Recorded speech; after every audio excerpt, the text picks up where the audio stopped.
Saya mungkin mau mengawali dari apa yang kemarin udah kita bahas gitu. Ini papan tulis, oke, Ibu? Kelihatan ya? Sip ya.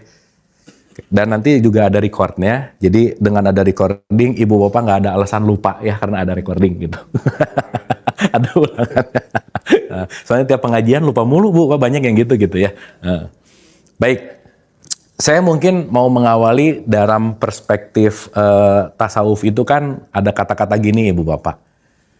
Kalau kita mengenal diri, man arafah nafsah faqad arafah robah gitu. Jadi ada satu statement kalau dalam bahasa sehari-hari itu kan ada kata-kata innalillahi wa inna ilaihi rojiun. Gitu ya, semua berasal dari Allah dan akan kembali ke Allah. Nah dalam tradisi tasawuf itu juga ada kata-kata yang sangat menarik Ibu Bapak. Awaludin, bagaimana kamu beragama, itu awal mulanya adalah ma'rifatullah. Gitu. Makrifat itu artinya kenal sih sebetulnya. Karena bagaimana kita akan mengingat sesuatu kalau kita tidak mengenal sesuatu itu gitu. Bagaimana kita akan menghambakan diri kepada sesuatu yang kita nggak kenal gitu intinya. Karena maaf ya Ibu Bapak ya, orang yang sering teriak Allahu Akbar belum tentu kenal sama Allah itu sendiri gitu. Karena boleh jadi kita tahu namanya tapi nggak tahu esensinya gitu. Makanya yang kemarin saya bahas diulang-ulang bahwa orang yang KTP-nya Islam itu belum tentu Islami gitu. Karena Islam itu hanyalah bagian dari produk identitas aja. Tapi kalau kita bicara dalam konteks Islami itu adalah orang yang beneran menghambakan diri kepada Allah. Nah sekarang pertanyaannya gimana mau menghambakan diri kepada Allah kalau kita nggak kenal Allah itu apa, siapa, dan seterusnya gitu. Itu yang nomor satu. Yang kedua, ini juga yang terjadi dalam apa yang saya riset hampir 14 tahun ini, Ibu Bapak. Kita ngomong dalam konteks rukun Islam aja dulu misalnya. Kita tuh kadang-kadang langsung loncat ke yang nomor 2, tapi nomor satunya kadang-kadang nggak ngerti gitu, Bu Pak. Langsung ngomongin sholat, tapi syahadatnya kadang-kadang di-skip gitu. Karena rata-rata begitu lahir udah langsung bersyahadat, merasa bersyahadat itu hanya dalam konteks ucapan, tapi bersyahadat yang sejati dalam konteks persaksian justru malah nggak terjadi gitu. Makanya syarat mutlak nomor 2 sholat, yang nomor 1 syahadatnya perlu beres dulu gitu. Makanya ya maaf ya Ibu Bapak, orang bisa rajin sholat tapi perilakunya nggak Islami karena jangan-jangan nomor satunya nggak beres gitu intinya. Sehingga sekarang kadang-kadang yang menjadi tolak ukur parameter indikator kesolehan seseorang adalah rajin ke masjidnya, sholatnya rajin gitu. Padahal rajin sholat 5 waktu kan belum tentu prestasi di hadapan Allah gitu intinya. Kenapa? Karena nanti kita ngelihat mana dalam ranah ritual, mana dalam ranah syariat, mana dalam ranah hakikat, itu saya rasa perlu kita kaji agak lebih esensial gitu.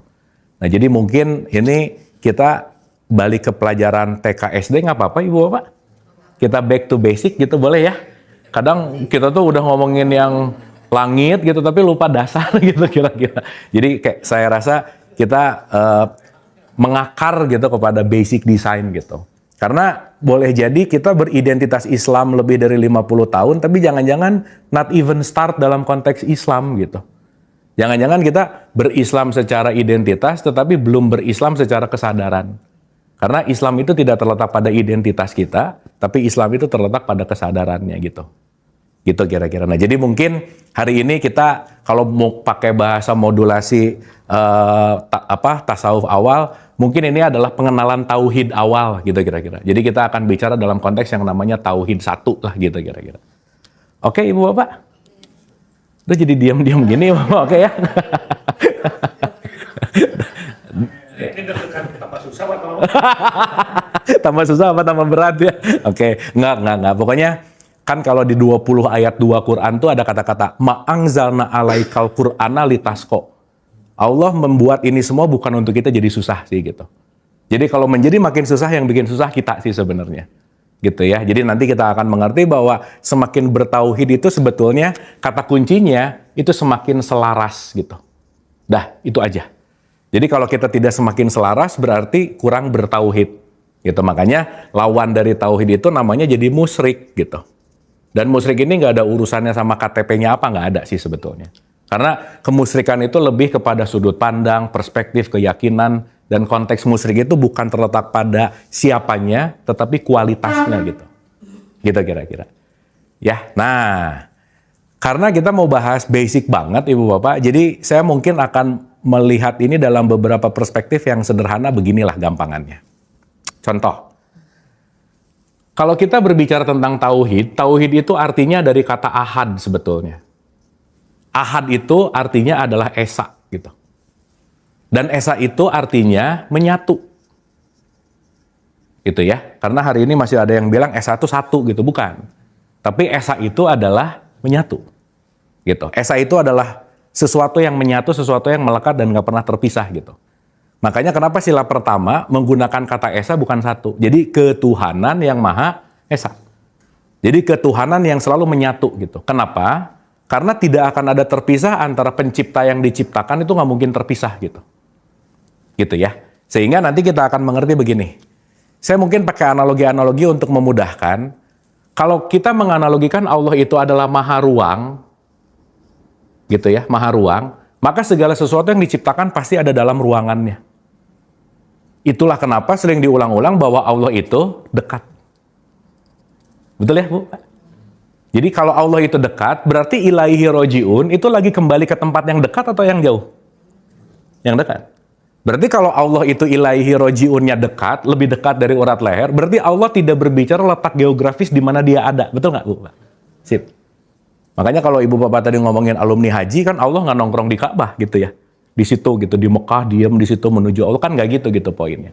Tetapi itu adalah perjalanan meningkatkan kesadaran, salah satu ritual yang dalam tradisi Islam disebut haji, bukan nyari Allah di sana, bukan sebetulnya. Karena mau di sana maupun di sini, ya nggak ada keterpisahan dalam konteks ruang dan waktu gitu. Karena kenapa? Dia lebih dekat kepadamu dari urat leher. Berarti segala bentuk apapun ngomongin dia ini adalah sesuatu yang dekat. Gitu. Berarti kalau kita mau ilaihi roji'un, datanglah ke tempat yang dekat. Pertanyaannya, tempat yang paling dekat sama kita di mana, Bu, Pak? Yang paling dekat sama kita siapa? Diri sendiri gitu. Maka orang yang tidak mengenal diri sendirinya nggak mungkin mengenal Allah. Sementara si diri sendiri ini kadang-kadang lupa untuk dikenali karena terlalu sibuk menilai orang lain misalnya.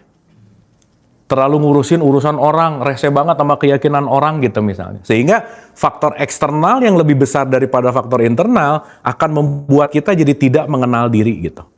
Makanya pembelajaran dalam hidup yang nggak akan pernah bisa selesai itu adalah terus-menerus dalam mendekat, terus-menerus dalam mengenal diri. Jadi ini mau pakai dalam perspektif manapun, ujung-ujungnya adalah mengenal diri. Nah, mengenal diri, keluarlah pertanyaan, who am I?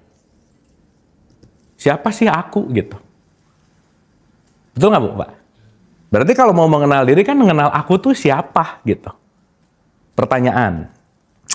Ibu Bapak kalau ditanya siapa Anda, yang Ibu Bapak jawab apa? Ferry, nama. Betul ya? Pertanyaannya nama diri aku bukan? Jadi diam-diam gini, Ibu Bapak. Betul nggak?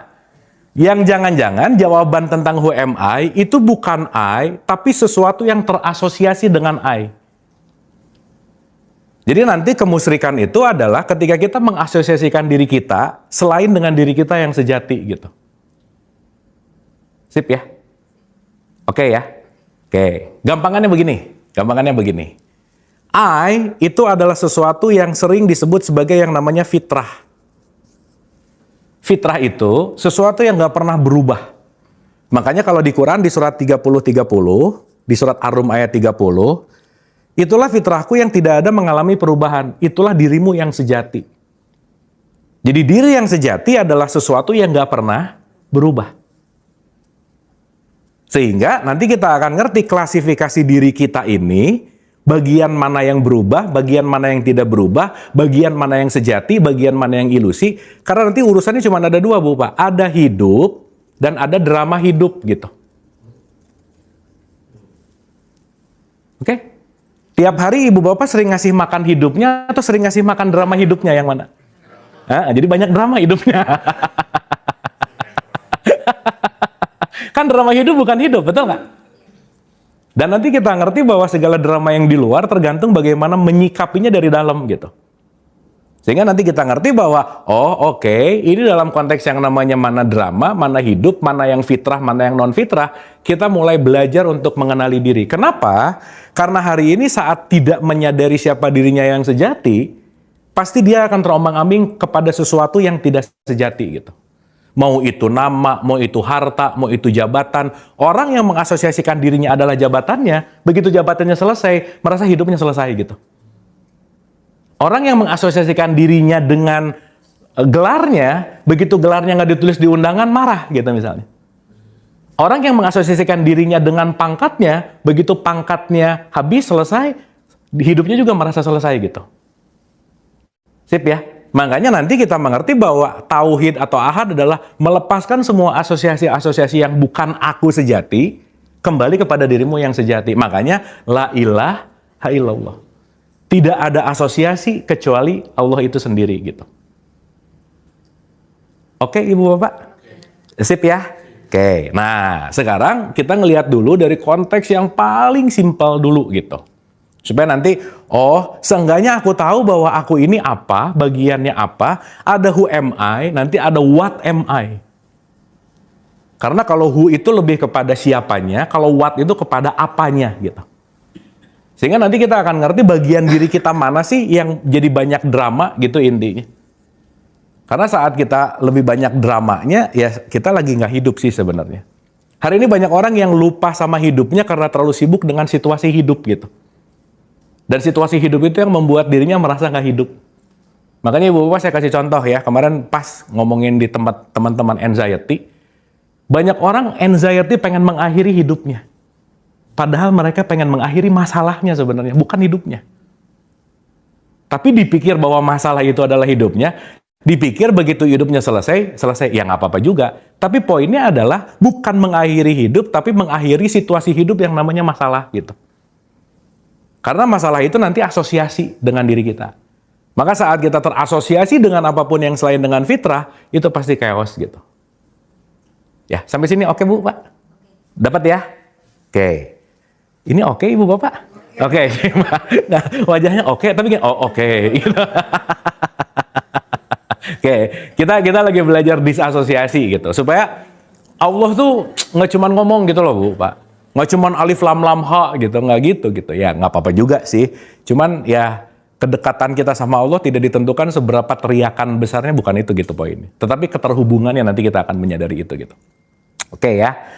Nah, sekarang kita mulai dari perspektif dulu tentang konteks bahwa banyak aku di dalam aku, ini nanti kita ini memiliki beberapa level.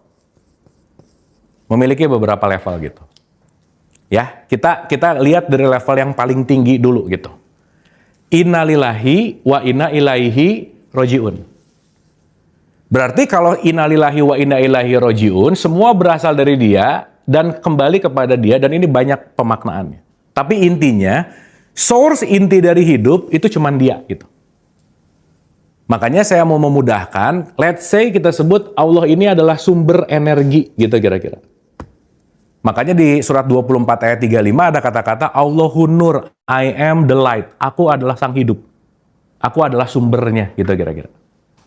Nah, berarti kalau Allah ini adalah sumbernya, saya sebut sumber satu yang paling sumber itu, saya sebut sebagai aku satu. Jadi nanti di dalam diri kita tuh banyak aku gitu. Nggak usah jauh-jauh ke aku satu dulu aja. Ada aku sebagai suami, ada? Ada aku sebagai kakak, ada? Ada aku sebagai bos, ada aku sebagai RT, sebagai ini. Aku tuh banyak banget melekat ke kita gitu. Sip ya, supaya nanti kita mengerti bahwa nggak ada keterpisahan antara Allah dengan kita gitu. Karena nanti keterpisahan kita dengan Allah bukan urusan tempat, ruang dan waktu, bukan. Tapi urusan masalahnya di kesadaran gitu intinya. Nah jadi apa yang ingin saya sampaikan di awal, semua penciptaan ini datang dari sumber yang sama. Sampai sini oke Bu, Pak? Berarti saya, Ibu Bapak, kalau mau ngelihat sumbernya sama nggak kira-kira? Sama. Berarti seruangan ini, sekomplek ini, sesemesta raya ini, source-nya datang dari source yang sama. Oke? Tapi pertanyaan saya, kadang lupa sama sumber nggak? Iya, ketika udah beda baju, beda simbol, beda pemikiran, langsung dia kafir, saya enggak gitu. Langsung dia neraka, saya enggak gitu. Padahal yang kita tunjuk semua sumbernya sama nggak kira-kira? Nah, berarti ketika kita menunjuk dan melihat siapapun, jangan-jangan tidak menggunakan kacamata sumber, tapi menggunakan kacamata sekat gitu. Karena nanti makin turun ke bawah, makin menyekat di sini gitu. Sampai sini, oke? Contoh, ibu bapak kalau kita saling lihat satu sama lain di ruangan ini, beda-beda nggak? Apanya?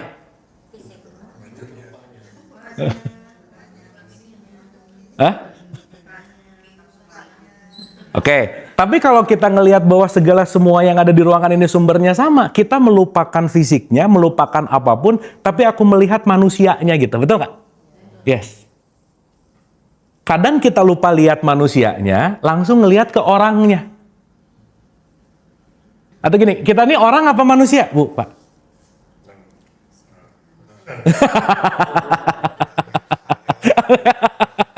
Kan nggak ada pertanyaan nih, Bapak, kalau ketemu teman baru, Ibu manusia mana? Nggak ada ya?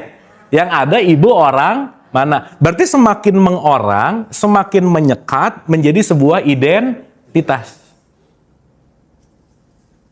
Nanti bentar lagi akan paham ke situ. Intinya, mari kita sama-sama sadari dulu bahwa kita semua datang dari sumber yang sama. Kalau ngelihat prismanya Pink Floyd ya Ibu Bapak, satu cahaya dia mendispersi menjadi warna yang berbeda. Betul nggak Bapak? Jadi mau warna Meiji Kuhibiniu itu datang dari source yang sama sebenarnya. Kalau kita sibuk sama merahnya, kita lupa sama sumbernya. Kalau kita sibuk sama hijaunya, kita lupa sama sumbernya. Aqua, Amidis, Equil, tiga-tiganya mineral water. Kalau sibuk sama mereknya, lupa tiga-tiganya mineral water gitu kira-kira. Betul nggak Bu, Pak? Begitu kita ngelihat orang, yang lebih cepat ngelihat mereknya atau ngelihat isinya? Merek. Beda nih. Nah, mulai itu. Begitu ngelihat merek, berarti lagi melihat sesuatu yang berbeda. Nah, nanti kita ngerti bahwa salah satu hukumnya Tuhan, hukumnya Allah, kita diciptakan berbeda-beda. Jadi hidup bukan untuk menyeragamkan, tapi mempersatukan. Jadi kalau konteksnya mempersatukan, berarti yang berbeda, tapi punya dalam konteks yang namanya persatuan gitu.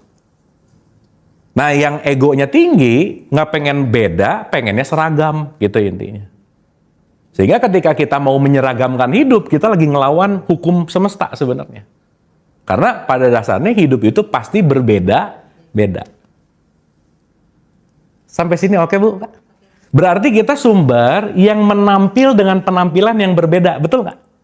Iya. Kita ini semua adalah lautan, begitu lautan jadi ombak, itu jadi beda nama tuh. Padahal ombak bagian dari lautan nggak kira-kira? Yes. Begitu mengombak dia menampil gitu intinya. Nah, jadi si aku satu ini kita sebut the true source atau yang disebut sumber. Dan mohon maaf banget ya Ibu Bapak kira-kira agak susah terbuka open mind, susah sih nerima ini pasti. Tapi kita perlu untuk belajar gitu. Karena saat kita udah dikotakan bahwa yang benar ini, yang salah ini, yang nggak benar ini, yang semuanya udah dalam kotak yang kita sadari bahwa kita punya limitasi gitu. Makanya nanti kita ngerti bahwa saat kita mulai memperluas sudut pandang kita akan melihat bahwa segala sesuatu bentuk yang terlihat itu kalau di Al-Baqarah 115, kemana saja kamu menghadap, di situ wajahnya Allah. Oke Bu, Pak? Sip ya? Jadi kalau kita ngelihat Allahnya, kita nggak punya kesempatan untuk menghina gitu. Kalau kita ngelihat Allahnya, kita nggak punya kesempatan untuk merendahkan siapapun. Meskipun ya kalau ngelihat orang nyebelin rada susah ngelihat Allah di orang nyebelin sih, ya udah sih ya gitu. Allah gini-gini banget gitu. Padahal semua adalah sumbernya sama. Gitu. Jadi kalau di aku satu udah nggak ada nama, udah nggak ada status, kita semua sumber. Itu di aku satu. Nah, si aku satu ini dari big source memercik nih Bu, Pak. Memercik nih ceritanya. Jadi sebuah percikan. Percikan itu dalam bahasa Quran disebut ruh. Maka di surat 32 ayat 9, aku tiupkan ruh. Di situ kalimatnya bukan aku ciptakan, tapi ditiupkan. Berarti bagian dari nggak Bu, Pak? Bagian dari. Maka ditiupkan percikan 1, ditiupkan percikan 2, ditiupkan percikan 3. Semua yang hidup itu adalah datang dari percikannya. Gitu. Jadi si yang namanya ruh, si yang namanya percikannya, si yang namanya sang hidup ini, semua datang dari percikan yang sama. Ya, saya tulisin dulu, nanti habis gitu kita detailkan satu-satu. Nah, setiap percikan itu masing-masing nanti punya aplikasi. Namanya jiwa. Jadi ruh ini nanti disebut aku 2, jiwa ini nanti disebut aku 3. 1, 2, dan 3 dikasih wadah. Namanya jasad. Ini jadinya namanya aku 4. Jasad punya akun TikTok, namanya jadi aku 5 gitu. Karena kan kita punya akun sosial media tuh. Jadi makin ke bawah, ini kalau pakai piramida, itu makin memiliki perbedaan pasti. Jadi kalau ngelihat akun TikToknya, ngelihat aku 4-nya, ngelihat aku 3-nya, pasti yang dilihat perbedaan. Tapi makin ke atas, oh mau akunnya ini, mau orang bentuknya gini, mau jiwanya seperti ini, tapi tetap ini adalah manusia. Gitu. Jadi aku 2 ini adalah manusianya, 3 ke bawah ini namanya orangnya. Sampai sini oke? Berarti kita ini adalah manusia yang ditempelin semua identitas akhirnya menjadi orang. Sehingga sekarang kita ngelihat itu orang lain, orang lain, orang lain, orang lain. Karena ada keterpisahan tuh. Oh, antara aku dan kamu terpisah. Padahal kalau naik lebih dalam, sumbernya kamu, sumbernya kamu, sumbernya kamu, sumbernya aku, sumbernya sama. Makanya yang banyak konflik pasti di level-level di sini nih. Di level paling bawah. Kenapa? Makin ke bawah, makin tersekat. Makin ke atas, makin menyatu. Makanya kalau ngomongin keorangan, identitas, potensi berantemnya tinggi, gitu kira-kira. Sampai sini oke Bu, Pak? Sip ya? Nah, sekarang kita pakai contoh yang lebih gampang, Bu, Pak. Yuk. Kita ngelihat seseorang, secara yang paling mudah yang langsung kita lihat fisiknya nggak Bu, Pak? Yes. Berarti pertanyaan saya, kalau dari ini semua, yang tertampak sama panca indera dan yang tidak tertampak sama panca indera, yang lebih banyak yang tertampak atau tidak tertampak? Tidak tertampak. Nggak tertampak. Karena ibu bapak ngelihat kulitnya, ngelihat kepalanya, betul? Ngelihat pikirannya nggak? Ngelihat emosinya nggak? Ngelihat sikap hatinya nggak? Ngelihat niatnya nggak? Banyak hal yang kita tidak lihat dan kita tidak bisa nilai dari hanya tampakan fisik gitu. Betul nggak Bu, Pak? Berarti yang terlihat sangat mudah itu hanya bagian kecil dari diri kita gitu. Ibu Bapak kalau pernah ngelihat model iceberg ya, ada gambar gini. Ini kelihatan, pendek gunungnya, nggak tahu ininya dalam banget loh. Sementara, mohon maaf nih, yang kelihatan ini cuma 0,1%, yang tidak terlihat 99,9%. Jadi saat kita ngelihat siapa-siapa, dengan mudah menilai sesuatu, ingat, itu hanya penilaian yang 0,1%. Jadi sebenarnya yang tertampak sama yang tidak tertampak lebih banyak yang mana? Dalam bahasa Quran, yang tidak tertampak disebut goib. Disebut apa Bu, Pak? Berarti kalau kita ini lebih banyak tidak tertampaknya, berarti kita cenderung makhluk apa? Nah, gitu. Iya. Mulai berat, mulai berat. Ibu Bapak nggak apa-apa ya. Iya, iya, sambil makan nggak apa-apa, santai. Angel. Ya, soalnya kalau saya cerita boleh enggak, halal haram, surga neraka, bosen lah Bu, Pak. Ya, udahlah, itu mah udahlah cukuplah gitu. Cuman once kita nggak ngerti ini, kita nanti akan susah selaras dengan hidup gitu. Nanti kita nanti dalam tanda petik ya, terkunci hanya dalam wilayah yang di level rendah, tapi lupa bahwa kita ini sebenarnya bukan itu gitu. Ya, sampai sini oke Ibu Bapak? Dapat dulu ya. Nah, simpel aja. Apa pelajaran kita dari tahapan ini? 1, jangan terlalu cepat menilai siapapun. Itu nomor 1. Karena goib. Nggak benar-benar tahu. Apalagi segala sesuatu yang datangnya dari sosial media misalnya. Iya. Lebih goib lagi. Kita ngelihat langsung aja goib, apalagi nggak ngelihat, dapatnya dari berita, dan berita yang datang ke kita, itu nggak pernah tahu mana benar, mana salah gitu. 1, Ibu Bapak. Ini kita ngomongin sedikit. Menurut Ibu Bapak, internet itu meluaskan kita atau menyempitkan kita? Sangat menyempitkan. Karena kita mau suka nggak suka, dikontrol oleh algoritma. Titik. Dan algoritma itu hanya memberikan yang kita suka, yang kita nyaman, kita suka, kita nyaman, kita suka, kita nyaman. Jadi semakin kita terjebak dalam algoritma, kita hanya tahu dunia itu hanya sekotak itu gitu, Bu, Pak. Dah aja. Gitu intinya.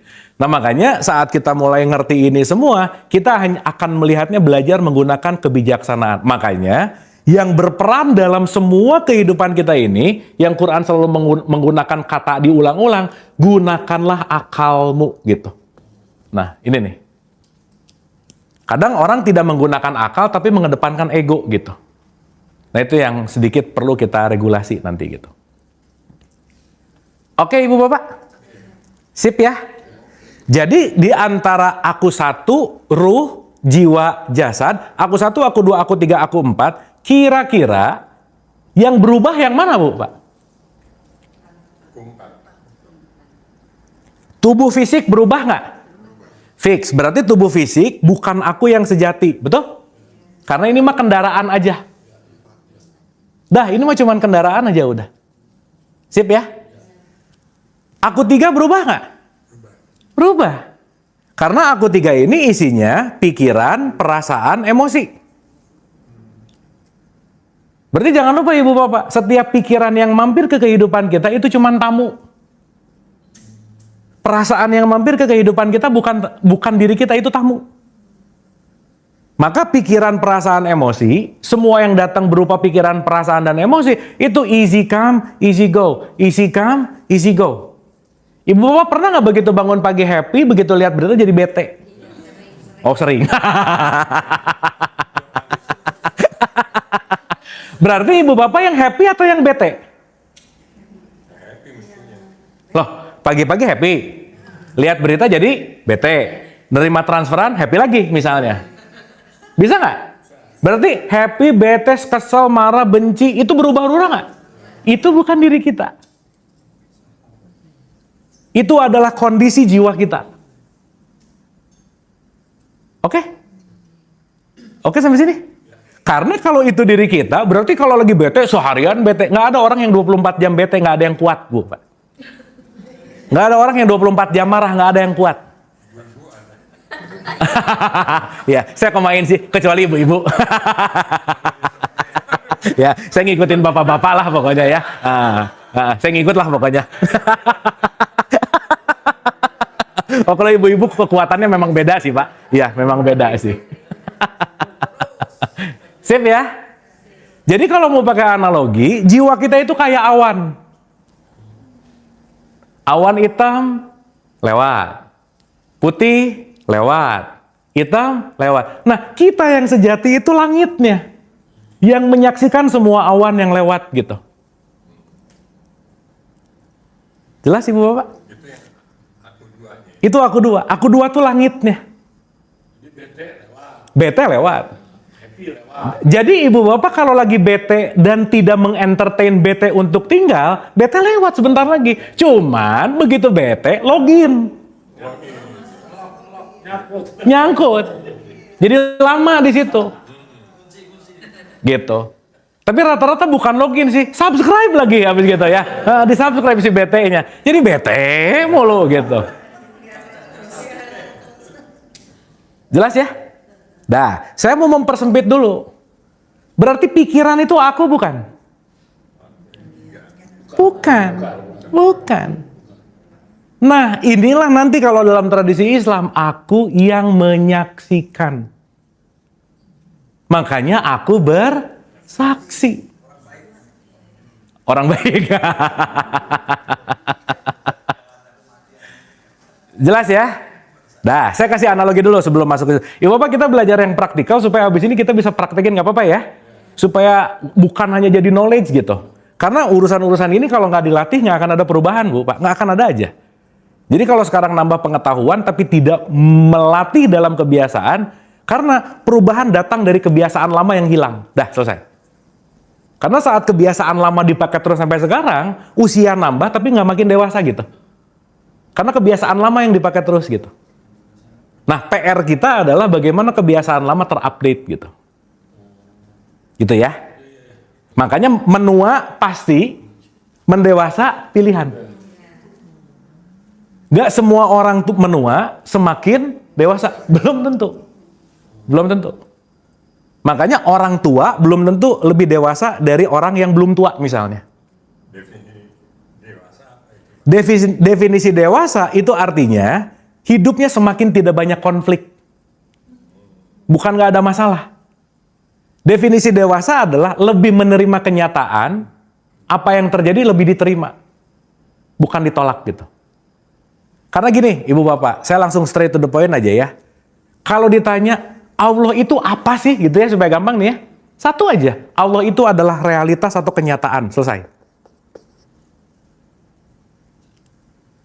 Pertanyaan, realitas sering tabrakan dengan jiwa kita karena jiwa kita punya ekspektasi. Berarti kalau ekspektasinya lebih besar dari realitas, ini yang namanya masalah. Jadi Bu, maaf ya, hidup tuh masalah nggak banyak, cuma satu. Apa yang aku inginkan nggak kejadian, selesai. Betul nggak? Jadi apa yang aku inginkan nggak kejadian, kita sebut sebagai masalah. Pertanyaannya, kejadian nggak bisa kita rubah, justru yang perlu kita rubah adalah keinginannya. Ekspektasinya. Jadi Ibu Bapak jangan berharap orang lain berubah, nggak bisa. Mending yang diberesin ekspektasi kitanya. Berarti kalau orang sakit hati, bete dan lain-lainnya, too much expectation, selesai. Makanya nanti tauhid itu mengajarkan don't look up, don't look down. Nggak usah ngelihat gimana keren banget, nggak usah ngelihat di tengah-tengah aja. Kenapa? Mengidolakan bisa jadi kecewa. Merendahkan juga pasti kecewa gitu. Karena kenapa? Urusan kekecewaan dalam hidup bukan pada faktor eksternal, tapi pada yang namanya ekspektasi. Dan ekspektasi diproduksi di jiwa masalahnya. Gitu. Sehingga hari ini banyak orang yang pengen merubah keadaan, tapi lupa merubah penerimaan. Saat diterima, maka akan berubah. Jadi kata kuncinya sebetulnya lebih menerima daripada ingin mengubah realitas gitu. Oke Ibu Bapak? Nah, dikit lagi, Islam itu nerima realitas 100%, itu namanya Islam. Jadi orang yang Islam itu bukan orang yang rajin ke masjid, rajin puasa. Bukan. Itu syariatnya iya. Tetapi orang yang memiliki kualitas Islam adalah apapun kenyataannya, aku terima. Titik. Jadi kalau tipikal orang-orang nih ya yang dikit-dikit, aku nggak terima. Nah itu nggak Islam banget, udah pasti. Gitu. Nggak terima nih. Nah udah pasti. Itu. Berarti tidak menerima kenyataan. Tidak menerima realitas. Makanya, inna dina indallahil Islam, yang terbaik adalah Islam, bukan KTP-nya. Yang terbaik dalam hidup, kenyataannya apapun, mending terima aja. Ekspektasi nggak akan pernah menang kapanpun juga gitu, Bu. Nah, berantemnya manusia antara ekspektasi dan kenyataan. Pengennya A, yang ada B, berantem. Pengennya B, yang ada C, berantem. Selalu menginginkan sesuatu yang nggak ada. Kalau ekspektasi itu kan harus kalau kita punya ekspektasi berarti kita punya kemauan gitu ya. Tuh. Kemauan itu harus terjadi apapun nanti yang nanti akan datang hasilnya sebenarnya bisa kita ikhtiarkan. Tapi kalau terjadi seperti ini akhirnya Nggak bisa. Betul. Berarti PR kita bukan pada hasil tapi pada prosesnya. Contoh. Ibu bapak di taman pengen ada jeruk. Jangan mikirin jeruknya. Tapi benih jeruk dibeli, tanahnya diberesin, kasih pupuk, kasih air, kasih matahari. Jeruk bakal berbuah nggak kira-kira? That's it. Berarti buah jeruk akan tampil bukan karena pengen jeruknya, tapi karena melalui proses menanamnya gitu kira-kira. Nah yang bahaya, pengen buah jeruk nggak mau nanam gitu, pengen tiba-tiba ada aja udah. Nah itu namanya halu gitu kira-kira. Sip ya? Clear ya? Sehingga nanti kita ngerti bahwa once kita punya pandangan pada proses, kita akan menyadari bahwa tugas kita hanya berproses, hasil tuh urusannya Allah gitu. Dan kita nggak bisa ngatur hasil. Yang bisa kita lakukan, Ibu Bapak maaf ya, tidak pernah ada hasil yang salah. Yang ada adalah proses yang ikhtiar, betul. Ikhtiar. Makanya ikhtiar itu menjadi kata kunci sebetulnya. Jadi nggak ada sesuatu yang tidak kita ikhtiarkan, nggak ada. Karena kenapa? Nanti kita akan masuk ke hukum yang namanya konsekuensi. Gak mungkin tumbuh sesuatu kalau kita tidak menanam. Gak bisa. Jadi kalau sekarang saya panen melon, berarti kemarin nanam apa? Itu konsekuensi nggak? Kalau saya panen cabai, berarti kemarin nanam apa? Kalau sekarang saya panen nyinyiran, kemarin nanam apa? Nyinyiran, udah selesai. Semua yang terjadi pada kita hasil dari sebuah konsekuensi. Itu dalam perspektif di Quran disebut ujian gitu. Nah orang mikir ujian datang dari Allah. Lah kamu yang nanam gimana sih gitu. Allah disalahin mulu gitu. Padahal segala bentuk yang terjadi pada diri kita yang mengundang adalah diri kita sendiri. Cuman waktu nanamnya rata-rata nggak sadar gitu. Jadi bangun tidur nanam cabai nggak sadar. Begitu cabainya berbuah kaget buset ada buah nih gitu. Padahal dari kemarin nanam tanpa sebuah kesadaran gitu intinya. Oke dulu sampai sini? Sip ya? Supaya setidaknya kita ngerti dulu, oh ada bagian tubuh fisik saya yang namanya jasad. Oh ada aplikasinya yang namanya jiwa. Oh ada kesadarannya yang namanya ruh. Oh ada sumbernya yang namanya Allah gitu kira-kira. Jadi 1, 2, 3, 4 nggak pernah terpisah dari kita tuh nggak bisa. Gitu. Nah, kita analogikan yang gampang gini, Ibu Bapak. Sampai sini oke Bu, Pak? Sip ya? Oke, nih analogi gampangnya. TV aja. Ibu Bapak bisa nonton TV karena punya hardware yang namanya TV. Ini jasad kita, aku 4. Oke? Tapi pengen nonton Netflix, kalau nggak ngedownload Netflix, nggak bisa nonton juga. Nah, Netflixnya namanya jiwa, gitu. Oke? Tapi mau punya TV, mau punya Netflix, yang paling penting dia bisa nonton, kita bisa nonton, listrik. Karena nggak ada listrik, nggak ada nyala. Nah, listrik itu ruhnya, Netflix itu aplikasinya, TV itu adalah softwarenya. Berarti kita listrik datang dari sumber yang sama nggak kira-kira? Iya. Rumah ini sama rumah sebelah datang dari sumber PLN yang sama gitu. Nah, saat kita memperhatikan sumber, aplikasi yang berbeda nggak akan jadi masalah gitu. Itulah yang disebut tauhid. Kita semua satu kesatuan yang tidak terpisah, yang memisahkan adalah jiwanya gitu. Sampai sini oke? Oke sampai sini? Ya supaya mudah dulu nih. Ya dapat ya? Nah berarti sekarang pertanyaannya, yang cenderung membuat kita terkotak-kotak, terpisah-pisah, yang mana nih? Jiwa, udah pasti di sini. Karena ini sama, apalagi ini. Ibu-bapak, tubuh fisik kita, bahannya sama nggak? Sama. Ini kumpulan atom loh. Kumpulan atom. Sekarang ngelihat dua orang, dua-duanya sebenarnya kumpulan atom nggak? Tapi kenapa yang satu suka, yang satu nggak suka? Nah, perbedaan di jiwanya. Maka like, dislike, suka atau tidak terletak dari apa yang kamu lihat, tapi terletak dari jiwanya. Ibu contoh ya, kalau saya cuma punya pisang, saya cuma bisa ngasih pisang. Kalau saya cuma punya melon, saya cuma bisa ngasih. Kalau saya cuma punya benci, yang saya kasih selalu benci. Kalau saya cuma punya marah, yang saya selalu kasih adalah marah. Maka apa yang saya berikan keluar adalah apa yang aku miliki di dalam gitu. Betul nggak? Berarti marah, benci, iri, dengki, semua bukan dari sana, tapi udah ada di sini gitu. Contoh. Ibu bapak pernah sakit hati nggak sama orang lain? Ya, oke. Sering. Iya. Ya. Kalau jawabannya sering berarti kemarin haji nggak lulus aja udah gitu. Balik lagi udah. Oke, sekarang saya tanya, kita sakit hati sama orang lain gara-gara dia menyakiti kita atau gara-gara udah ada luka di dalam diri kita? Hah? Sakit gara-gara dia, itu ada masalah di dalam jiwanya nggak kira-kira? Pasti. Jadi kalau pakai piramida, ibu bapak, yang kita sadari itu cuma 1%.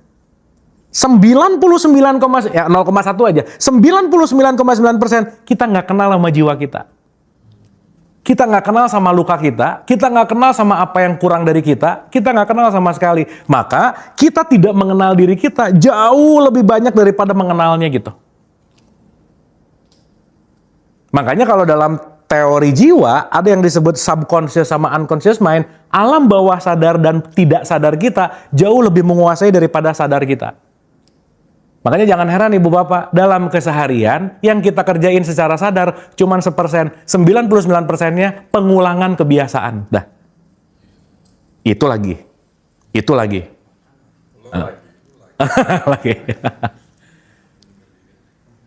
Paham ya? Berarti semua problem dalam hidup itu kendalanya sama jiwa. Dan supaya hidup kita lebih tenang dan damai di bumi, ibu bapak, tolong disadari ini aja. Bumi adalah rumah sakit jiwa besar. Dah. Semua penduduknya orangnya sakit jiwa. Udah gitu.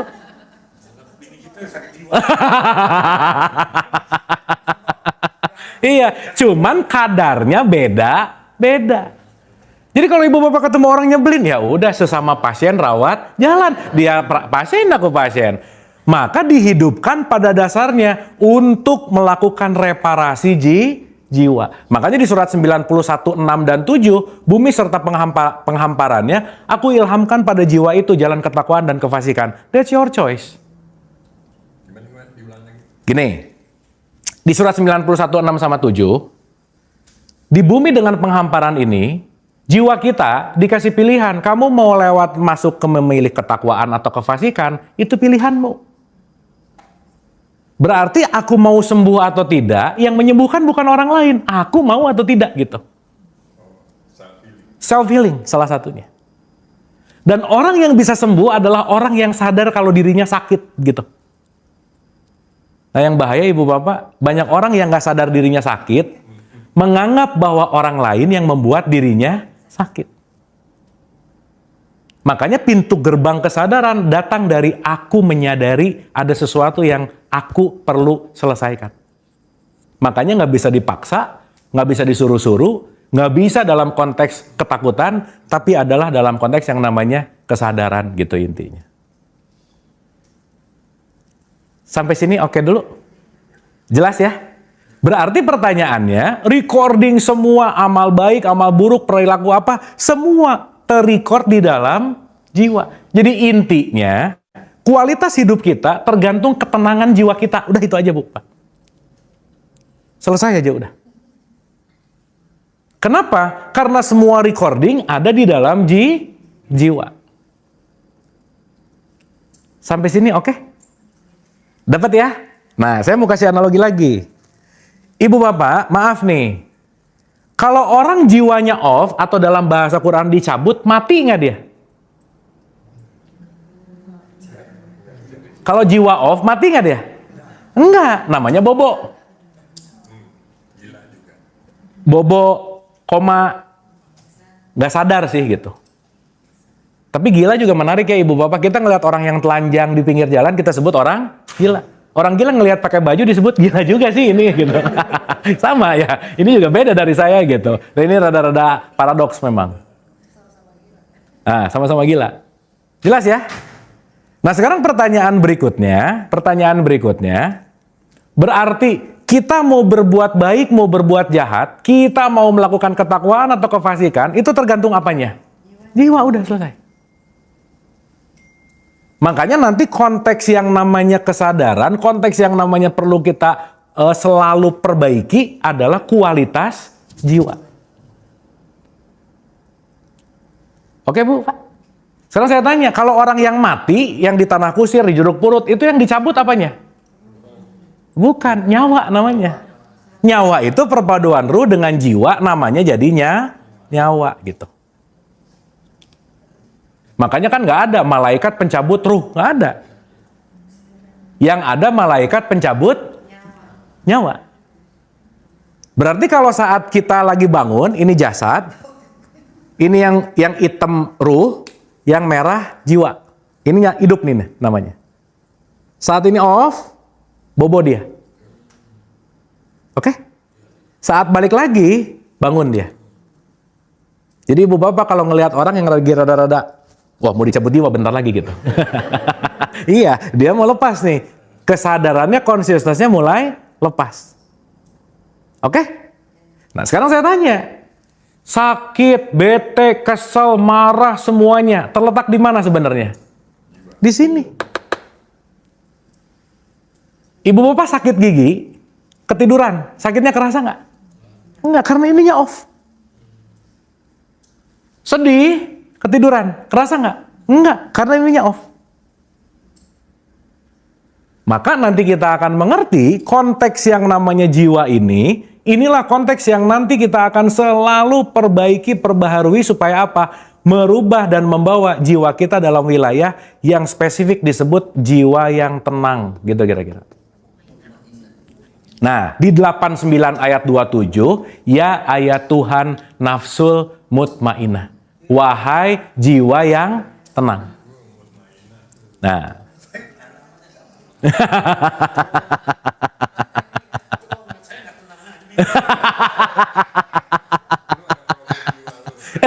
Ada problem jiwa, benar. Nah, gitu. Oke, Ibu Bapak. Dapat ya?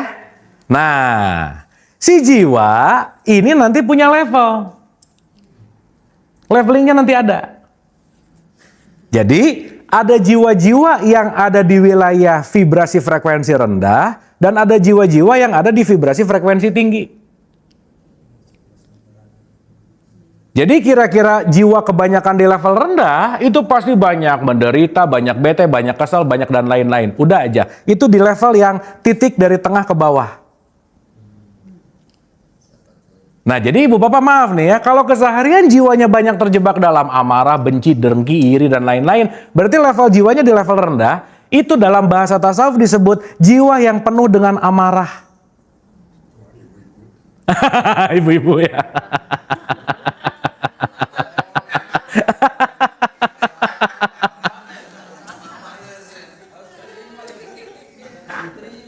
Jelas ya? Karena rata-rata kita nggak sadar kalau lagi ada di wilayah amarah. Tergantung setoran.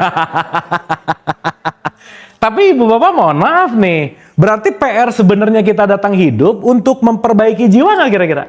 Iya, maka jiwa akan saling diperbaiki dengan jiwa yang lain. Maka ibu bapak, guru terbesar buat jiwa itu yang akan menjadi pasangan kita udah pasti. Makanya disebut soulmate gitu. Pasti gitu. Makanya kesulitan-kesulitan tertinggi dalam hidup pasti datang dari orang terdekat aja udah fix. Pasti itu mah. Udah nggak akan ada bandingannya, nggak akan ada. Iya. Nggak ketemu udah. Betul. Makanya kenapa kalau saya sebut hidup ini adalah sekolah, pernikahan itu universitas sekolah tingginya. Karena dalam sekolah tinggi itulah jiwa yang satu dan jiwa yang lain dua-duanya saling untuk menumbuhkan. Makanya pertemuan dua jiwa dalam satu institusi yang namanya pernikahan, dua-duanya untuk meningkatkan kualitas jiwa gitu. Meningkatkan. Bunuh diri sama aja beda.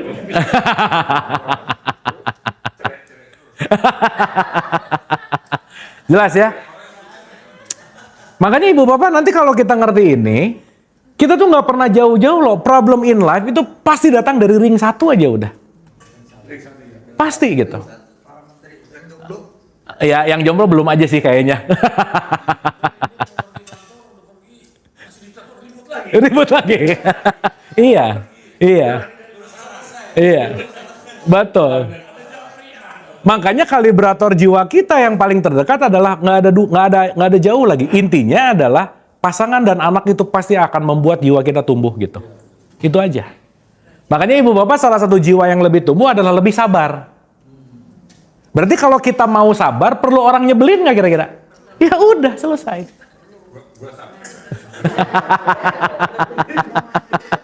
Iya.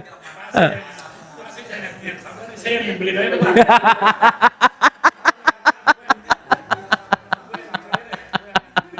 Iya, makanya hukum tertinggi, pasangan yang terbaik itu pasti pasangan yang terbalik, udah pasti aja. Fix. Fix gitu. Kenapa? Karena dua-duanya kalibrasi jiwa untuk sama-sama bertumbuh gitu. Nah ibu bapak maaf nih ya, kalau jiwa kebanyakan di level amarah, di level rendah jiwa, bahasa Qur'annya disebut nar, itulah yang disebut neraka gitu. Gini. Pernah dengar kata neraka nggak? Neraka. Kebanyakan orang dengar kata neraka itu tempat. Placement. Padahal neraka itu tergantung dari level jiwa kita ada di level mana gitu. Makanya kalau dalam bahasa Quran, nar itu api, saat jiwamu penuh dengan amarah, disitulah lagi ada di neraka gitu kira-kira.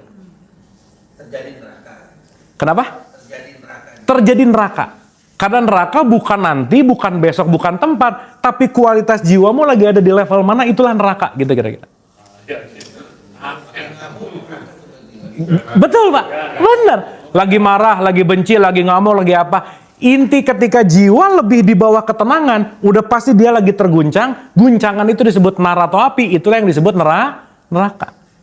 Jadi ibu bapak ada yang lucu, ketika orang marah-marah lagi bete doa, ya Allah janganlah engkau masukkan aku ke dalam neraka. Kata Allah, udah dari tadi gitu. Kamu marah-marah mulu gitu. Bukannya sadar. Makanya Nabi Muhammad bilang, baiti janati, jadikanlah rumah sebagai surga. Apa maksudnya? Jadikanlah rumah at least di level pertengahan yang disebut mutmainah. Maka mutmainah ke atas ini disebut surga. Tapi nanti kalau kita meninggal itu ada neraka juga. Belum pernah Bu nggak tahu. Iya udah. Kan nggak tahu ya. Itu ya udah next on lah gitu kira-kira. Tapi maksud saya daripada sibuk yang nanti, jangan-jangan ini terjadi pada saat ini, concernnya adalah di sini sekarang saat ini. Contoh ibu bapak, maaf ya. Katakanlah sekarang disebut dunia, nanti disebut akhirat, katakanlah begitu. Sekarang saya tanya, akhirat tergantung dunia nggak? Iya. Jadi yang primer dunia atau akhirat? Dunia. Kenapa di sini nanem? Akhirat itu panen. Di sini nanamnya nggak beres, di akhirat nggak akan dapat apa-apa juga. Zong. Jadi sekarang kadang-kadang ada yang mikir, nggak apa-apa lah di dunia ini kere lah, apa yang penting nanti di akhirat lebih kere lagi pasti gitu. Fix. Nggak ngapa-ngapain. Karena mindsetnya nanti semoga lebih baik nanti. Seakan-akan akan ada keajaiban, akan ada sesuatu yang berubah. Lupa bahwa segala bentuk nanti tergantung apa yang kita lakukan hari ini gitu.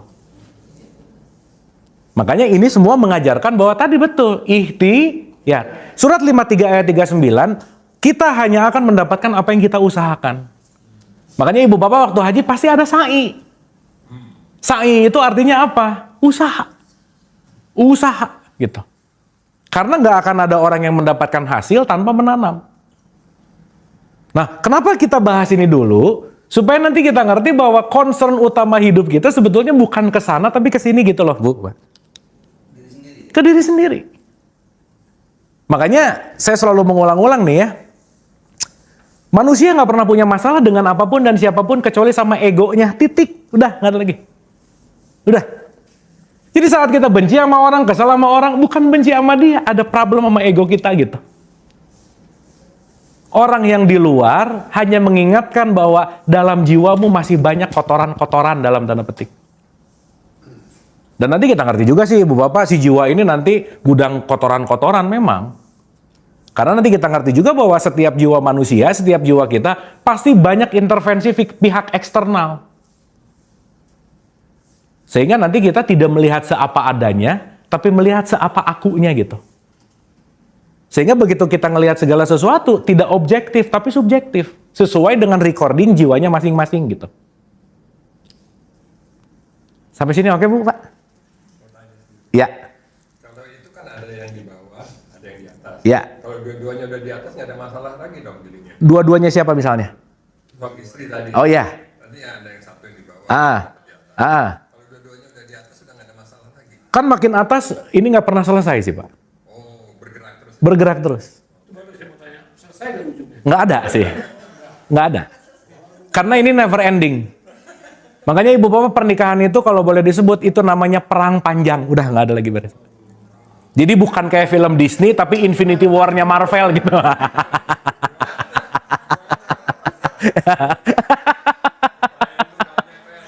Iya udah aja.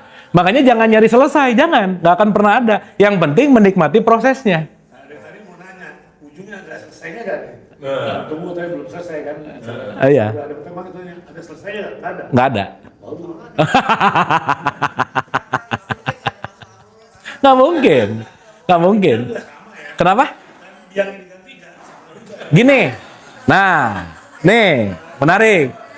Bagus nih. Pertanyaan bagus banget. Nah, gini, Ibu Bapak kita agak dalam ke sini. Wah, bagus Pak. Makasih Pak. Saya jadi ingat sesuatu. Jadi ingat. Bagus Pak. Oke. Ada hukum semesta yang disebut namanya tarik-menarik. Oke? Setiap frekuensi akan menarik frekuensi yang sama. Mau tarik-menarik, tabur tuai, sebab akibat, konsekuensi, karma, semuanya exactly the same. Konteksnya adalah sesuatu yang kita lepaskan akan kita dapatkan gitu kira-kira. Ya? Contoh. Ada laki-laki namanya Jack gitu. Perempuan namanya Queen. Gitu ceritanya. Setiap orang akan dipertemukan dengan level psikologis, penyakit psikologis yang sama, Bu, Pak. Jadi pertemuan itu didasari oleh konteks yang namanya psikologis.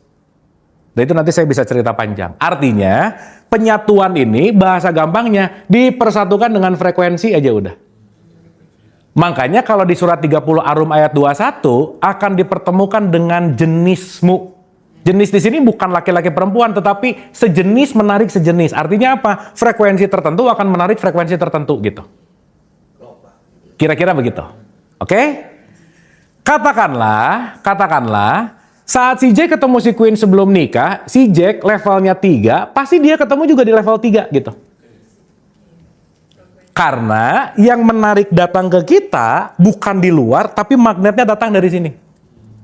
Makanya ibu bapak golden rules of life, jangan melakukan sesuatu yang orang lain tidak ingin lakukan kepadamu. Udah gitu aja. Jadi jangan komplain kenapa orang yang datang rese-rese, ya kamunya rese, udah pasti aja gitu. Fix gitu. Kenapa? Semuanya proyeksi. Karena semua proyektor yang di luar itu adalah layar tergantung dari apa yang ada diproyeksikan di sini gitu. Makanya setiap level jiwa ini nanti memiliki frekuensinya masing-masing. Jadi nanti ada energinya 1, vibrasinya 2, frekuensinya 17, Bu, Pak. Nanti kita belajar satu-satu di sini. Supaya nanti ngerti, kenapa ya gini-gini aja? Ya iyalah, saya tiap hari keluar tiap hari panen cabai karena tiap hari saya nanam cabai. Kebanyakan orang nanam cabai doa, ya Allah semoga keluar durian. Nggak bisa. Karena kita hanya akan mendapatkan apa yang kita tarik secara tarik-menarik gitu. Sekarang saya tanya ibu bapak, kalau kita ada di wilayah neraka, yang akan kita tarik neraka juga nggak kira-kira? Pasti. Makanya nanti dalam tasawuf itu ada 3 level, amarah, lawamah, mulhamah. Ini nanti kita bahas satu-satu. Jadi kalau ada di level 3 paling bawah, yang akan kita tarik adalah 3 paling bawah juga, udah aja. Makanya jangan berharap yang di luar berubah, kalau di sini nggak merubah frekuensinya, nggak bisa aja Bu Pak. Sampai sini oke? Oke. Nah. Jadi si Jack gimana nih? Lanjut. Ya. Berarti dia dua-duanya ketemu untuk masuk ke universitas pernikahan supaya apa? Si Jack naik skalanya, si Queen juga naik skalanya. Makanya ibu bapak, sorry to say, pernikahan itu syarat mutlaknya takwa loh. Di 4 ayat 1, bertakwalah supaya dua-duanya makin takwa gitu. Cuman sekarang takwa dilupain Bu Pak. Syarat nikah nomor 1 sekarang gedung gitu masalahnya. Kepribadian.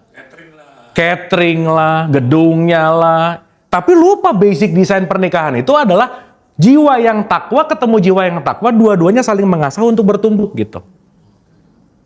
Jelas ya? Jadi yang penting dalam pernikahan gedungnya atau takwanya Bu Pak? Enggak, dua-duanya. Takwa nggak ada gedung juga nggak jadi. Ya jangan. Dua-duanya tetap harus ada. Tapi maksud saya, konsekuensi konteks dalam sebuah penyatuan itu adalah menyatunya jiwa di level tertentu gitu. Udah.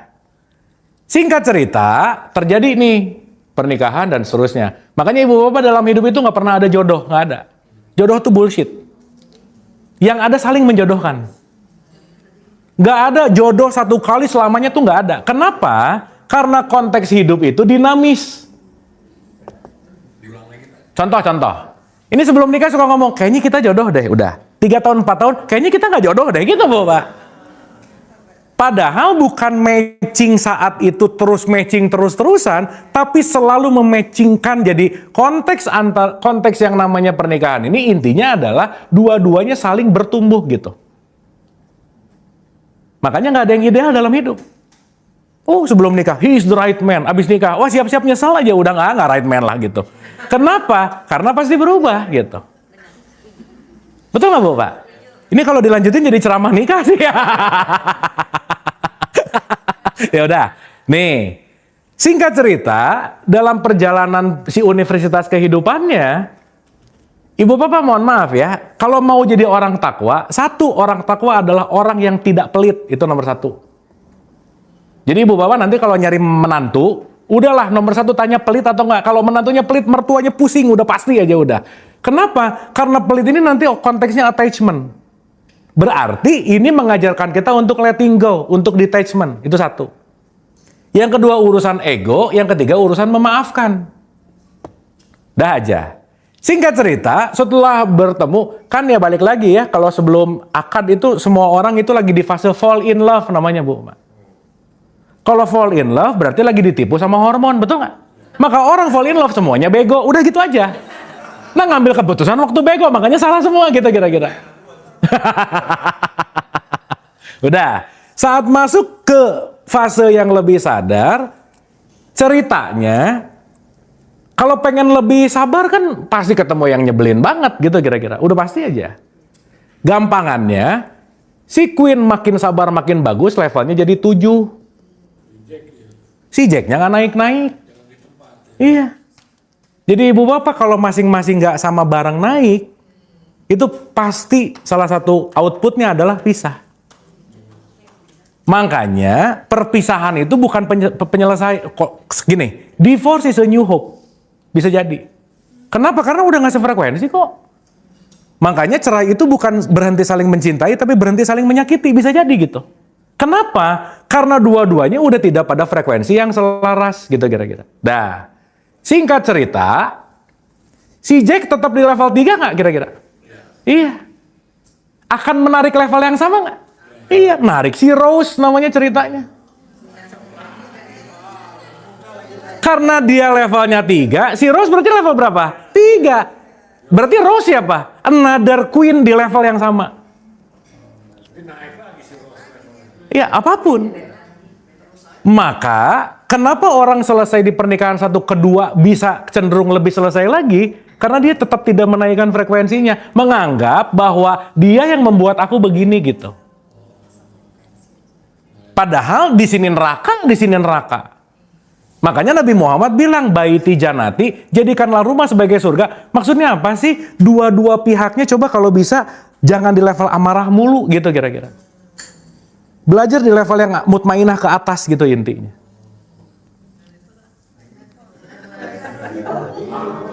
Meski masih bisa belajar tuh berarti. Dapat ya?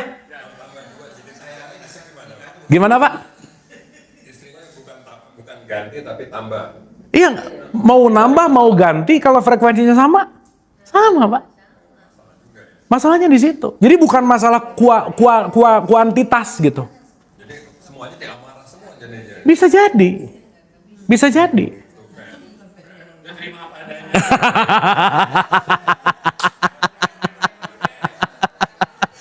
Iya. Logikanya satu aja pusing apalagi 3 gitu loh Pak. Iya. Tapi kalau ada orang yang milih 3 urusannya dia gitu. Iya. Problemnya dia juga, urusannya dia juga gitu. Nerakanya dia juga gitu. Bukan urusan kita gitu. Karena segala bentuk apapun adalah keputusan. Dan gak ada yang bisa mengalihkan dan yang bisa menggantikan keputusan kita kecuali diri sendiri gitu. Dan setiap keputusan pasti akan ada konsekuensi. Gitu kira-kira. Ya, jadi ibu bapak maaf nih. Ini masyarakat Islam di Indonesia jarang nyentuh ranah jiwanya, urusannya fikihnya mulu, gerakan fisiknya mulu gitu loh bu pak. Yang dilihat rokaatnya, rukunya, kunut nggak kunut, berantem gini-gini nggak. Tapi urusan jiwa ini nggak disentuh gitu. Makanya banyak orang tua yang nanya ke anak, udah sholat atau belum? Dikit loh yang nanya ke anaknya, nah hari ini happy nggak? Hari ini perasaan kamu gimana? Hari ini kamu apa yang bikin kesal? Ini nggak ditanya gitu. Kenapa? Karena mindset dari konteks Islamnya, yang penting sholat 5 waktu, ngajinya oke, hatam dan lain-lain. Tapi kondisi jiwanya nggak pernah dicek and recheck gitu kira-kira. Akhirnya banyak yang santri-santri tapi tetap aja. Tetap. Makanya saya sering bilang gini ibu bapak, sholat tanpa jiwa itu namanya senam. Iya olahraga, jiwanya nggak terhubung kok. Betul nggak? Puasa tanpa jiwa namanya diet. Umroh haji tanpa jiwa namanya wisata, udah beres.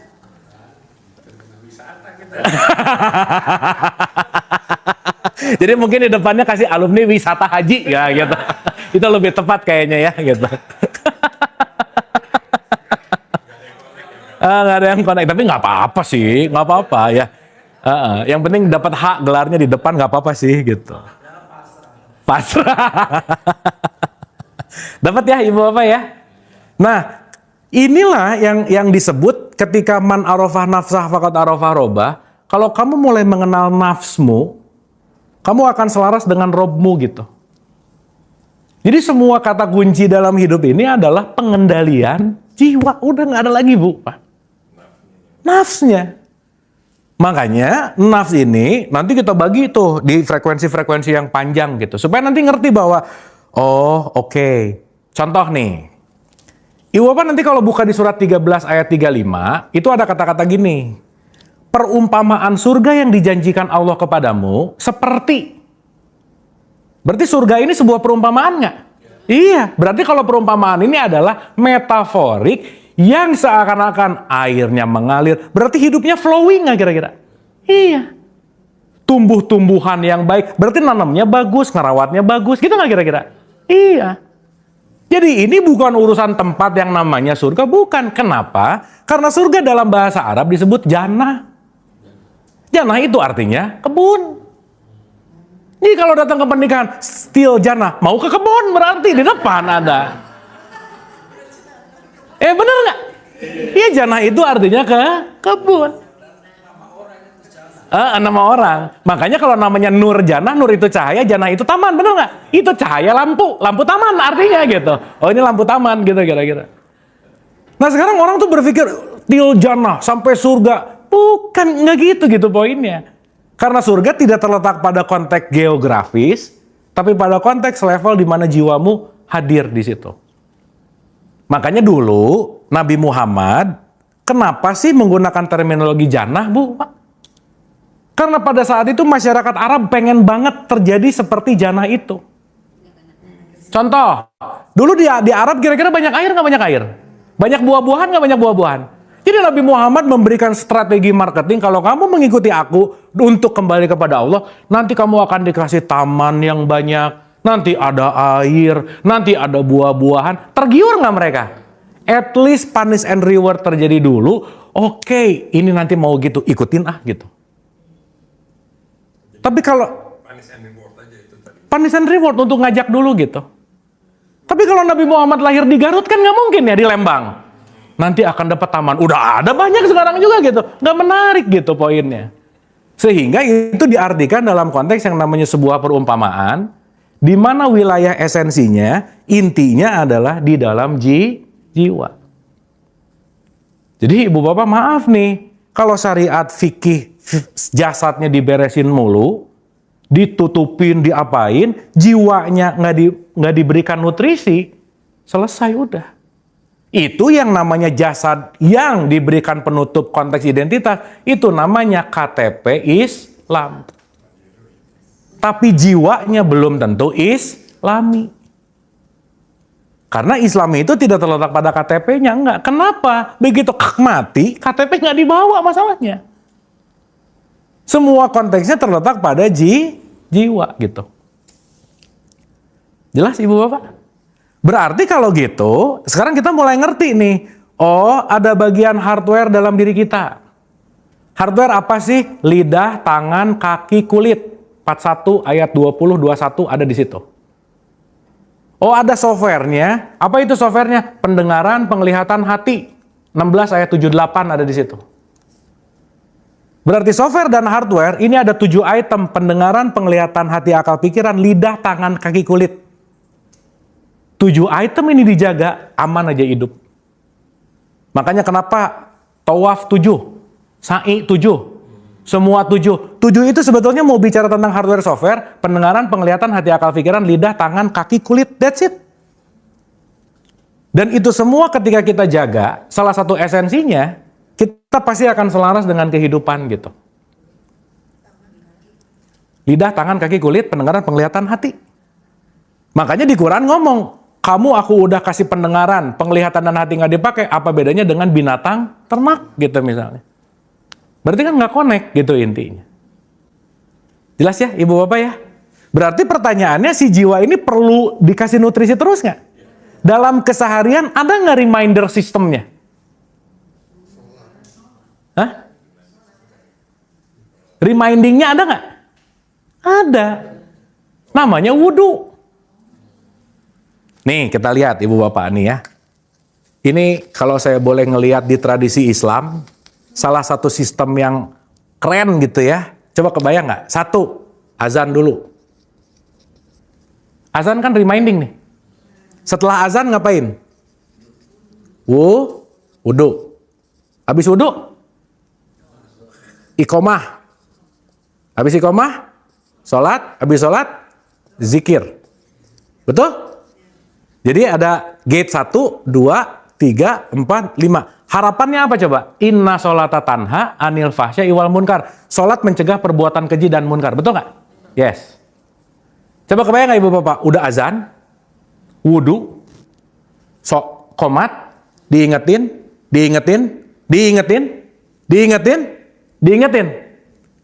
Selesainya tetap ngegosip, buset dah gitu. Ini pengingatnya udah banyak banget gitu. Tapi tidak merubah sesuatu karena kenapa? Ininya nggak terkonek gitu intinya. Ya, contoh. Ibu fungsi wudhu buat apa sih? Apa membersihkan apa? Gini. Ibu bapak wudhu sama mandi bersih mana?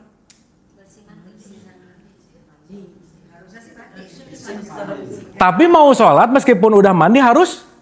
Berarti fungsi wudhu buat apa? Apa?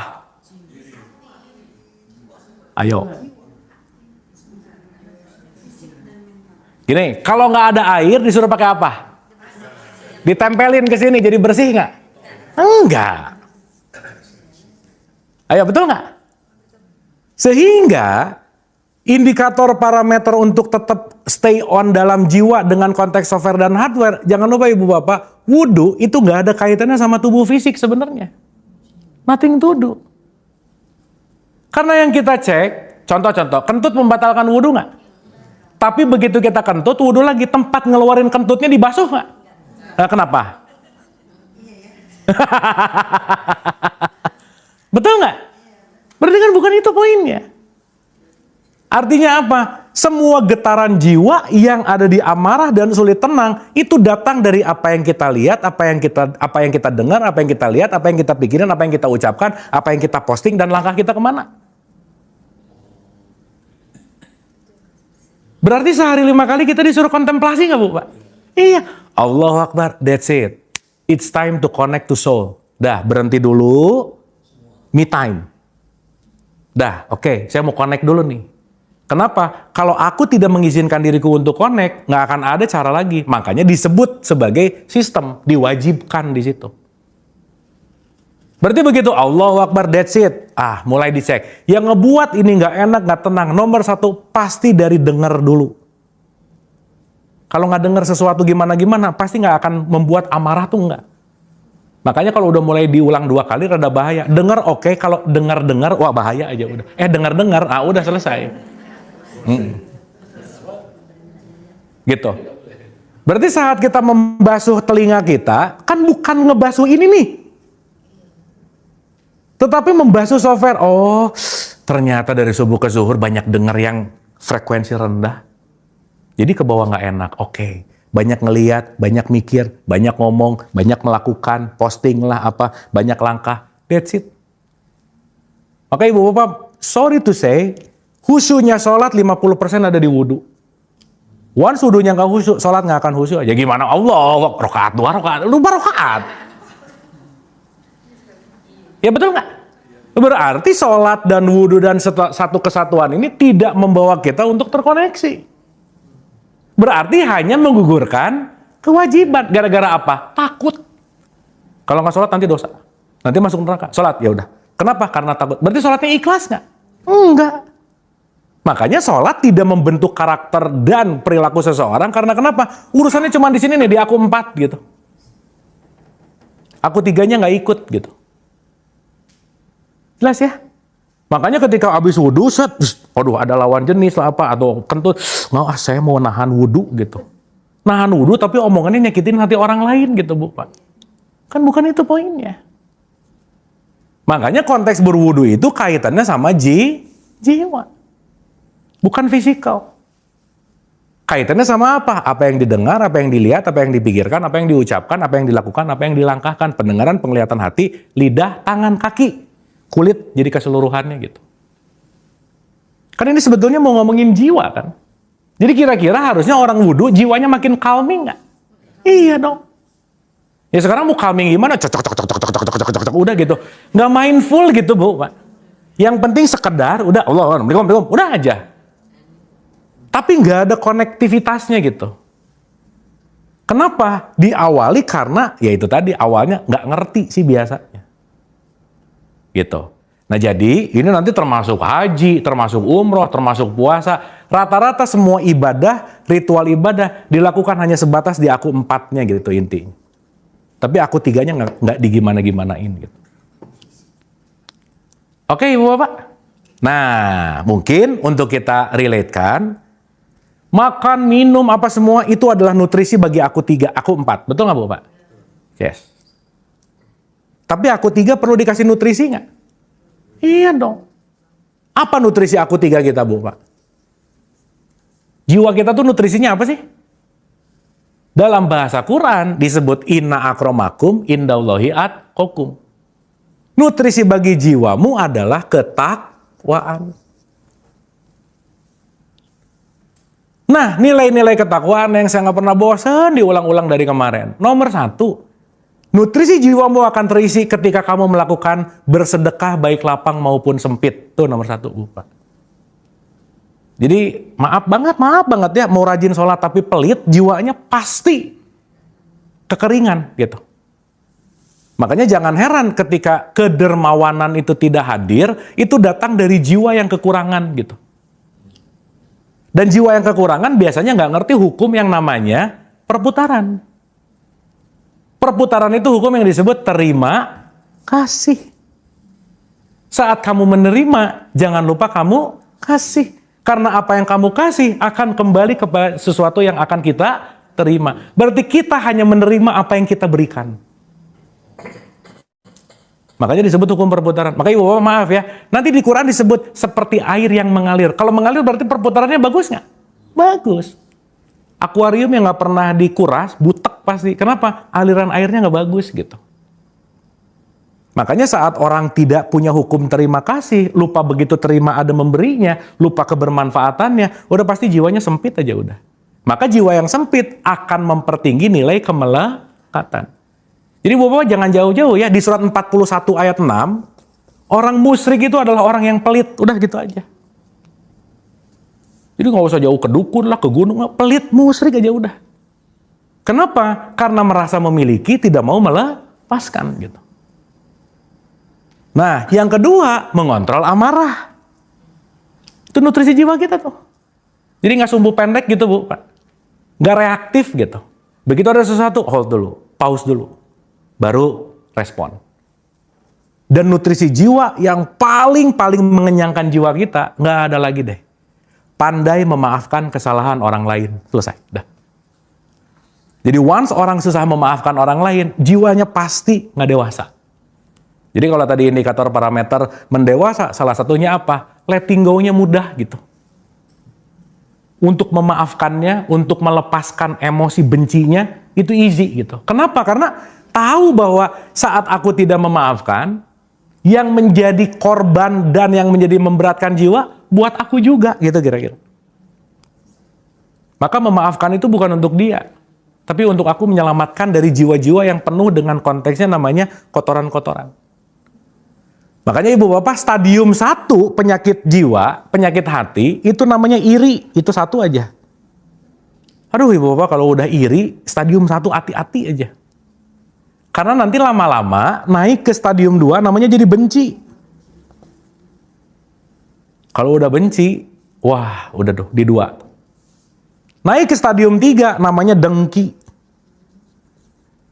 Udah aja. Once dengki, nggak ada yang bener aja. Dengki itu kan rumusnya SMOS. Senang melihat orang susah, susah melihat orang senang. Udah gitu. Temennya naik jabatan, wah udah nggak happy gitu. Temennya punya ini. Dengki aja di situ. Dan stadium tertinggi dalam penyakit jiwa itu namanya dendam. Wah udah aja. Ini orang paling bodoh di sini nih. Kenapa? Karena orang yang dendam adalah tiap hari dia makan racun, tapi yang berharap mati orang yang dia benci gitu. Karena keempat penyakit ini, yang nomor 1 akan dirugikan adalah bukan orang yang kita benci, tapi jiwa kita masing-masing gitu. Nah makanya puncak dari semua pembebasan konteks jiwa yang lebih sehat, nggak ada lagi. Kul hu Allah wahad. Allahu somad, lam yalid walam yulad, walam yakulahu kufuwan ahad. Disebut namanya ikhlas. Jadi kata kuncinya ada di sini gitu. Nah, jadi kalau kita udah mulai ngerti, oh ada aku 1, aku 2, aku 3, aku 4, 1 adalah sumber, udahlah ini mah nggak usah diomongin dulu. Tapi 2 adalah kesadarannya, percikannya, 3 adalah perubahan perbedaan jiwa, 4 perubahan fisik, ngerti bahwa beda fisik, beda jiwa, tapi isinya sumbernya yang sama gitu. Maka kita tidak mudah untuk jadi penyakit 4 yang ini gitu. Oke Bu, Pak? Ya. Itu tadi ada apa? Bersedekahlah di kala sempit dan Lapang. lapang. Ya. Ini maksudnya langkah sempit itu kalau kita nggak punya duit gitu apa? Oh ya gini, sedekah itu bukan urusan uang Pak. Tapi urusan melakukan yang bermanfaat bagi siapapun di luar diri kita. Contoh. Saat nggak punya uang, bisa sedekah dengan tenaga. bisa sedekah dengan waktu. Apapun. Jadi sedekah itu bukan berapa yang kita keluarkan, tapi yang terpenting adalah sikap hati kita saat melakukannya. Itu yang jauh lebih bernilai gitu. Nah, kalau sempitnya dari tenaga, di mana apa kita yang tidak punya tenaga untuk kasih ke orang itu ya? Setidaknya kalau udah sempit uang, sempit apa, sedekahlah dengan tidak menjadi orang yang menyebalkan misalnya. Cukup. Makanya senyum juga sedekah. Iya. Balik sebenarnya dia harus disedekahin. Kebalik benar. Gitu kira-kira.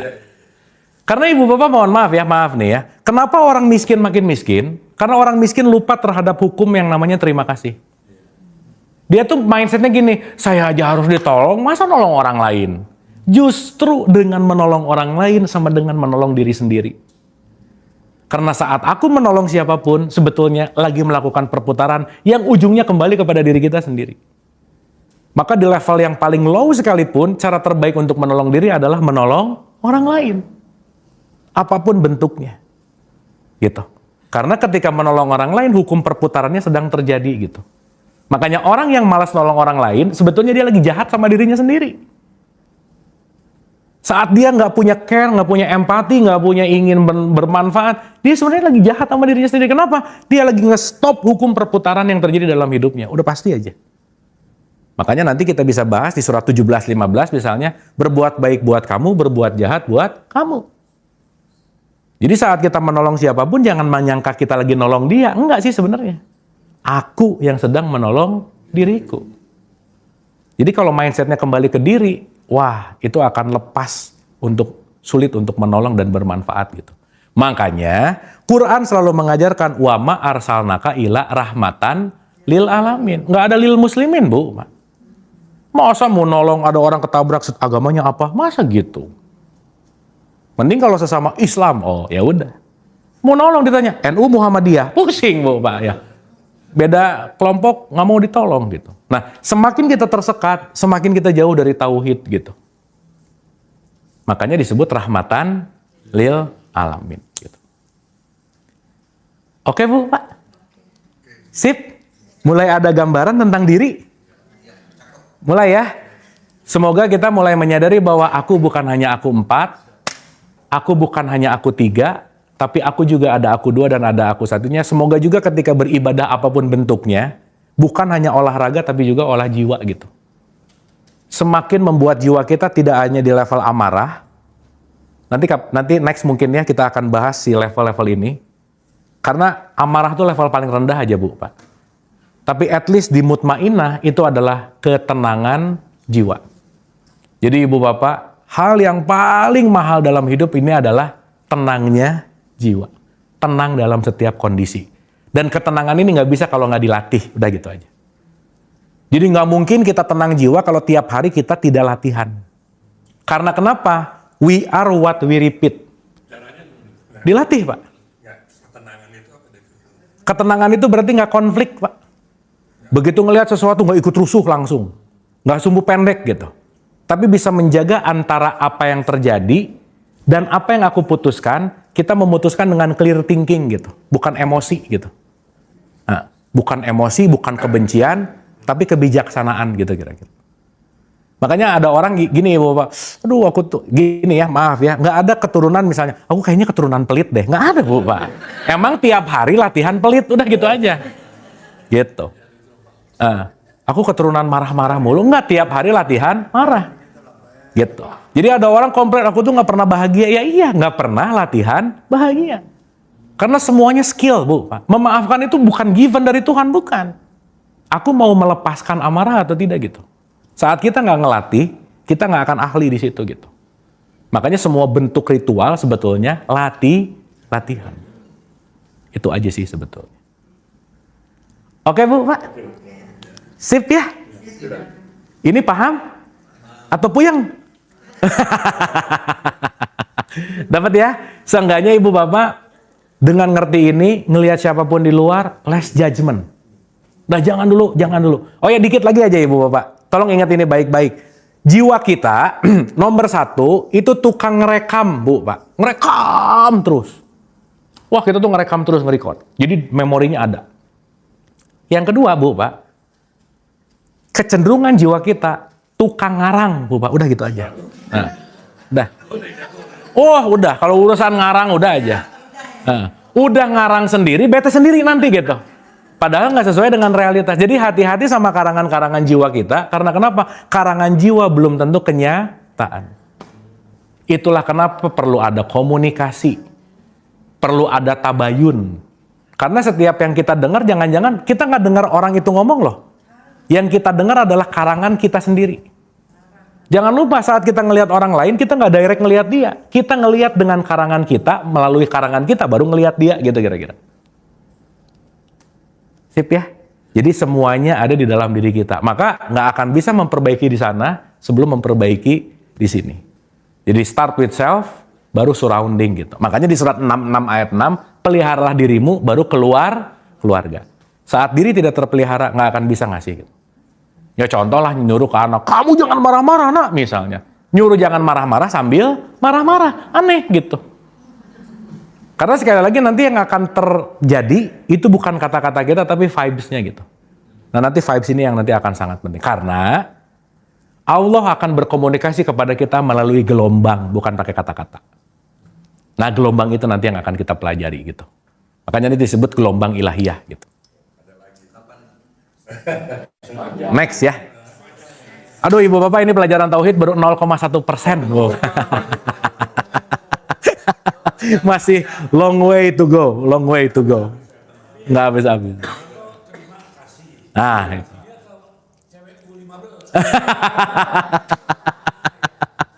Ya, yang penting ngasih lah ya. Oh, 37. Kebalik. Enggak, Pak. Jangan manggil Ustadz atau Pak Abu aja. Ya.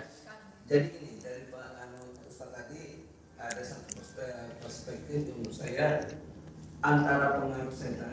Ya. Ya kan selama ini kita itu kan kita berpikir itu selalu godaan setan. Ini yang benar. Nah, persepsinya ini kalau dari penjelasan Ustaz tadi itu lebih dipengaruhi oleh pikiran, Betul. perasaan dan sekitar. Betul.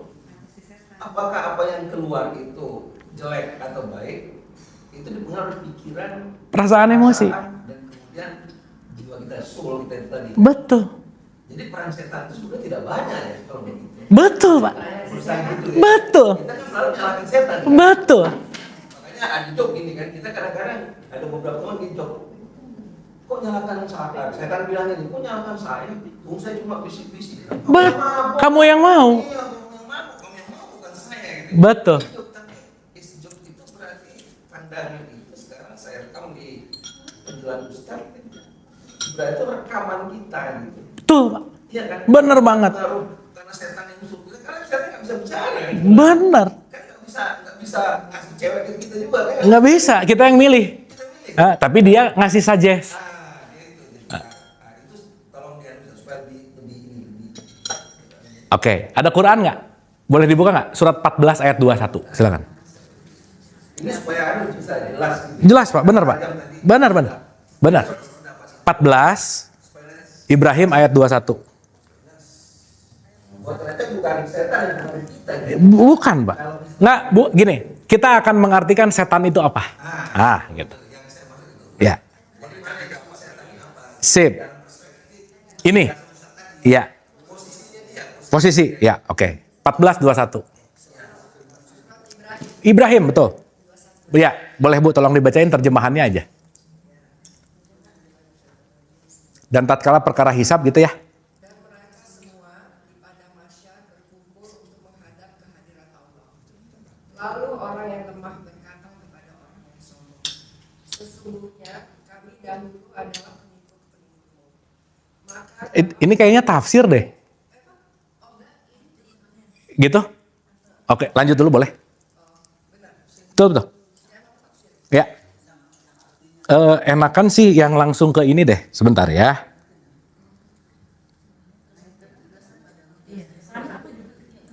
Gini supaya lebih ke direct. Bentar. Ya boleh Bu. Kalau gitu lanjut ke, itu kan di 21-nya. Lanjut ke dua-duanya aja biar cepat. Dari tatkala hisab aja. Dan setan berkata ketika perkara Hisab. hisab telah diselesaikan. Ya. Sesungguhnya Allah telah menjanjikan kepadamu janji yang benar. Allah menjanjikan kepada kita janji yang benar. Lanjut. Dan aku pun telah menjanjikan kepadamu, tetapi aku menyalahinya. Oke, berarti setan ditugaskan oleh Allah untuk menguji kita nggak? Jadi setan itu dewan penguji nggak? Ya, karena kalau tidak ada setan, kita tidak teruji gitu. Lanjut. Tidak ada kekuasaan bagiku terhadapmu, melainkan sekedar aku menyeru kamu lalu kamu mematuhi seruanku. Saya nggak punya power, saya cuma ngajak, kamu yang ngikutin. Betul nggak Pak? Lanjut. Oleh sebab itu, janganlah kamu mencerca, Jangan nyalahin saya, kata setan. tetapi cercalah dirimu sendiri. Tetapi cercalah dirimu sendiri. Artinya, setan itu nanti akan bermain di mana coba Pak? 22 ayat 52. Belok.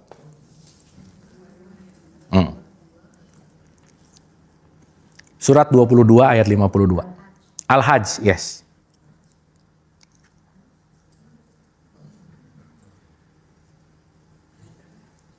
Dua ayat 52.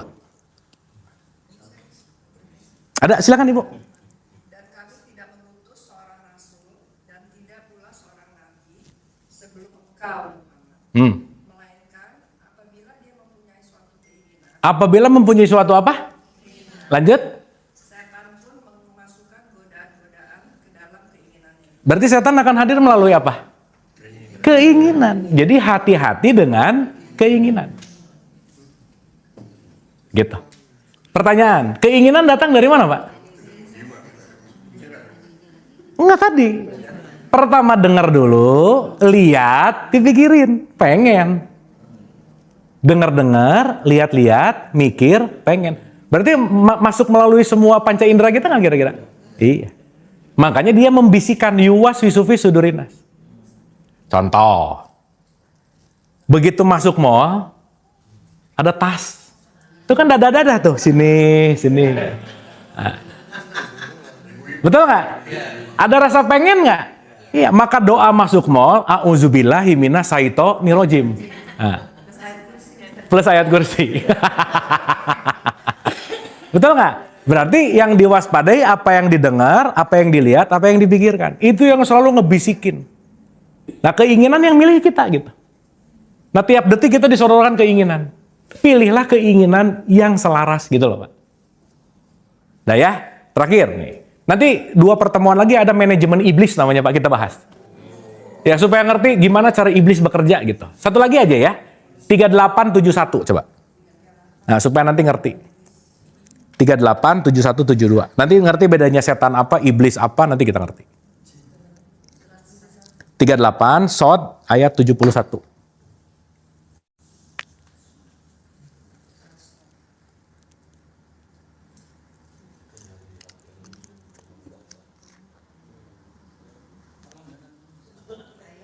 Ada?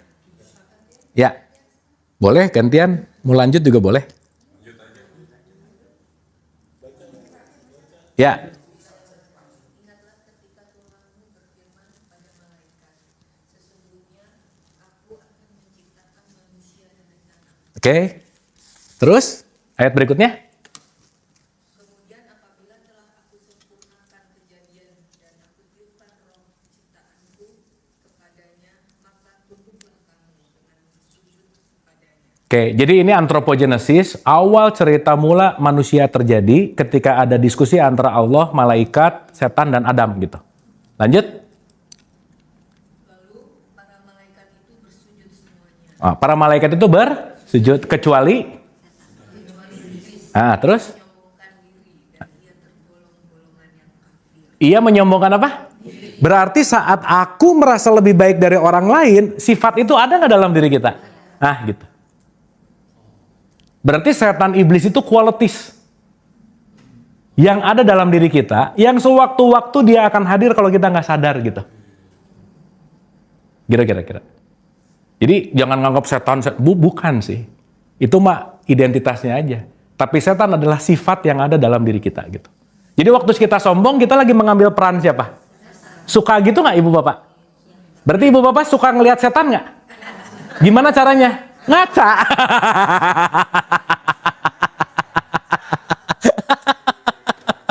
Satu lagi ya. 1753 silakan. Satu lagi. Nah, 1753. Supaya makin clear. Ini nggak ada urusan sama suster ngesot gitu, nggak ada ya? Nah, nggak ada. Itu mah hantu. 17 Al-Isra ayat 53. Fragmentasi setan itu apa sih? Dan katakanlah kepada hamba-Ku, hendaklah mereka mengucapkan perkataan yang lebih baik atau benar. Sungguh setan itu selalu menimbulkan perselisihan di antara mereka. Setan selalu menimbulkan apa? Jadi kalau ada urusannya pengen ribut mulu, hati-hati. Ngelihat apa pengen ribut. Nah, itu tuh. Lanjut. Sungguh setan adalah musuh yang nyata bagi manusia. Yang nyata atau yang nggak nyata? Nyata banget. Clear. Gitu. Gitu kira-kira. Nah, jadi nanti kita ngerti, Ibu dan Bapak, mau Allah, malaikat, setan, apapun konteksnya, itu adalah qualities yang built-in bareng sama kita gitu. Gitu. Jadi kita nggak bisa nyalahin setan. Nggak bisa. Karena di dalam diri kita pasti ada qualities yang bentuknya memori misalnya. Imajinasi misalnya. Nah itu nanti yang akan membuat keinginan-keinginan gitu. Gitu sementara. Ya. Tadi kalau nggak salah, ini Pak Pendirian tadi dikatakan bahwa kalau orang meninggal itu yang dicabut Nyawa. nyawa. Kemudian salah dicabut itu taruh di mana Pak? Setelah dicabut, taruh di mana gitu? Wah nggak tahu Pak. Karena tadi kan ada neraka dan surga itu katanya bukan tempat Iya. asosiasi. Ah, Tapi tadi ada juga disebutkan ada pada masa. Iya. Ada pada masa. Nah, Iya. siapa yang berjalanan di dalam masa? Iya. Kemudian di ada surga dan neraka itu. Iya. Apa terjemahan? Saya tadi agak rancu barangkali karena surga dan neraka itu bukan tempat. Itu kan bukan satu tempat, tidak diasosiasikan tempat. Kemudian tadi disebutkan juga ada pada masa. Iya. Kemudian ada roh yang dicabut. Iya. Nyawa yang dicabut. Iya. Nah ini kemana ini kita ini gitu loh Pak. Iya. Perjalanan Kemana gitu ya? Oke. Surat 2 ayat 28 Pak, coba buka. Nih Pak, penjelasannya itu bisa panjang banget, tapi sementara aja dulu ya. Soalnya, wah itu panjang banget. Pertanyaannya bagus. Pertanyaannya bagus. Panjang jawabannya. Bagaimana kamu ingkar kepada Allah? Bagaimana kamu ingkar kepada Allah? Lanjut. Padahal kamu tadinya Mati, lanjut. lalu dia menghidupkan kamu. Ada hidup, lanjut. Kemudian dia mematikan. Mematikan, lanjut. Dia hidup lagi. Berarti akan ada kelangsungan kehidupan for the next nggak kira-kira? Ada. Makanya nanti itu disebut fase berbangkit namanya. Itu bukan reinkarnasi. Kenapa? Reinkarnasi. Nanti panjang ceritanya Pak. Tenang. Kenapa? Ya. Kalau nanti ngerti bahwa ruh sama jiwa itu adalah konteks yang terus berjalan, maka yang akan melanjutkan perjalanan itu adalah jiwanya. Kan ruhnya kan hidup. Hidup terus. Jadi nanti kita akan ngerti bahwa kematian itu tuh hoax gitu Bu. Mati itu hanya tubuh biologis yang tidak berfungsi. Tapi ruhnya tetap ada. Makanya nanti kita disebut fiha abada, akan hidup selama abadi itu nanti kita panjang sih ceritanya. Gitu. Cuman maksud saya Ibu Bapak, daripada mikirin nanti, mending sekarang aja sih gitu. Daripada aduh nanti gitu.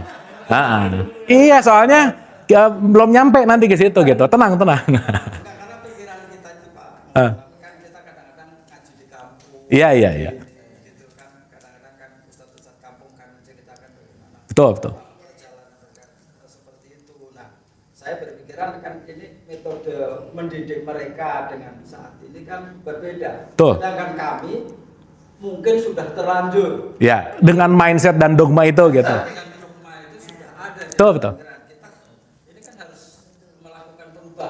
Tuh. Ya kan harus berubah, Pak. Nah ini kan tidak mudah barangkali untuk kita untuk berubah seperti dengan pemahaman baru yang Betul, Pak. Nggak mudah. nggak mudah. Betul. Itu yang makanya tadi untuk dikatakan bahwa ini oke, ya kita cuma oke saja, tetapi barangkali kita juga belum bisa move Tuh. on ke tempat yang Baru gitu. Iya. Nah, jadi mungkin sangat kami setelah menerima ini kami pun akan tidak mungkin akan merenung lagi. Betul, Pak. Betul. Betul. Dikontemplasikan. Kembali ke, Betul. mindset kita, oh ternyata begini, terus wudhu tadi harus begini. Itu kan istilahnya kalau secara pengetahuan asumsinya itu berubah. Betul. Betul ya Pak ya? Betul, Pak. Asumsi dasarnya Betul banget. berubah. Betul Nah, banget. ini kita yang harus tempat berbicaranya berubah, kita harus move on ke tempat pemikirannya. Betul. Nah, tapi ada satu pertanyaan lagi, Kang. Tadi kan jiwa kita kan mudah sekali mengarang. Ya. Ya, betul ya? Ya. Betul tadi. kan? Betul. Nah, walaupun itu mudah mengarang, itu penyebabnya apa sih Pak? Kenapa kok kita menjadi mudah mengarang? Ya. Kita, Ya. Sebabnya apa? Gini, karena jiwa tempat penyimpanan di mana apa yang kita dengar, apa yang kita lihat, jadi semua recording dalam kehidupan kita itu ada di dalam jiwa kita gitu. Contoh, Pak. Manusia itu diberkahi sama Allah, punya kekuatan dua besar yang nggak dikasih sama makhluk yang lain. Satu namanya memori, dua namanya imajinasi. Memori membawa kita ke masa lalu, imajinasi membawa ke masa depan. Pernah nggak ibu dan bapak sakit hati momen yang udah lewat, udah 5 tahun yang lalu, tapi masih sakit hati sampai sekarang? Pernah begitu nggak? Nah, berarti kita lagi mengulang karangan-karangan masa lalu yang kita hidupkan di saat ini, gitu. Padahal kan masa lalu udah nggak ada. Yang kita terima dulu perbedaannya kita dengan makhluk lain itu bukan ini Pak. Ustaz. Akal. Ya, akal itu di dalamnya ada memori dan imajinasi. Iya, akal tuh di sini. Kucing tuh nggak pernah bete kejadian 5 tahun lalu, Pak, nggak pernah. Dulu aku bete sama dia, nggak ada gitu. Nggak, dia nggak punya konsistensi masalahnya. Nggak tahu kalau dirinya eksis gitu. Gitu. Dan yang menarik adalah kita kebanyakan khawatir terhadap sesuatu yang belum kejadian gitu. Iya. Itu ngarang namanya, Pak. Nah itu ngarang itu ada sebabkan karena masuknya informasi Tuh. dari telinga, Tuh. penglihatan, Tuh. Karena semua rekaman-rekaman data yang masuk ke dalam diri kita. Melalui pendengaran, penglihatan, perasaan, perabaan, penciuman. Ini semua jadi data gitu. Jadi di dalam diri kita tuh banyak banget data. Nah nanti bisa dikarang tuh si data. Yang ngarang-ngarang ini tidak sesuai dengan kenyataan gitu kira-kira. Gitu. Jadi semakin banyak data, semakin bahan karangannya juga banyak. Tapi semakin tidak banyak data, semakin tidak belajar gitu kira-kira. Nah berarti semua karangan ini nanti jadi setan gitu. Oh iya, karena bisikan-bisikan yang nggak penting nggak usah diikutin gitu. Mempengaruhi.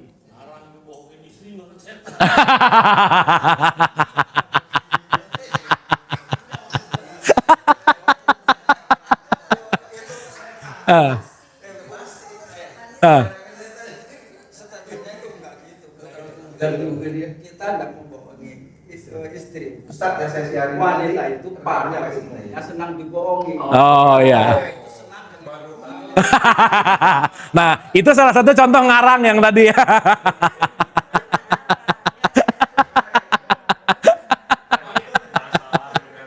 Masa? Dikarangin. Nanti ditanya antara jiwa wanita dan laki-laki mungkin nanti ada. Gini Pak, laki-laki dan perempuan itu hanya gender dalam wilayah fisik. Iya. Urusan jiwa itu yang ada cuma ada dua, feminin dan maskulin, selesai. Dan setiap kita pasti ada femininnya, pasti ada maskulinnya. Keluar dalam bentuk fisik baru laki-laki dan perempuan. Maka nanti jiwa itu taste-nya itu konteksnya adalah lebih kepada feminin dan maskulin gitu. Nah, maskulin apa, feminin apa, nanti kita bahas di episode yang akan datang. Panjang, Pak. Tapi dapat ya Pak ya, kira-kira ya.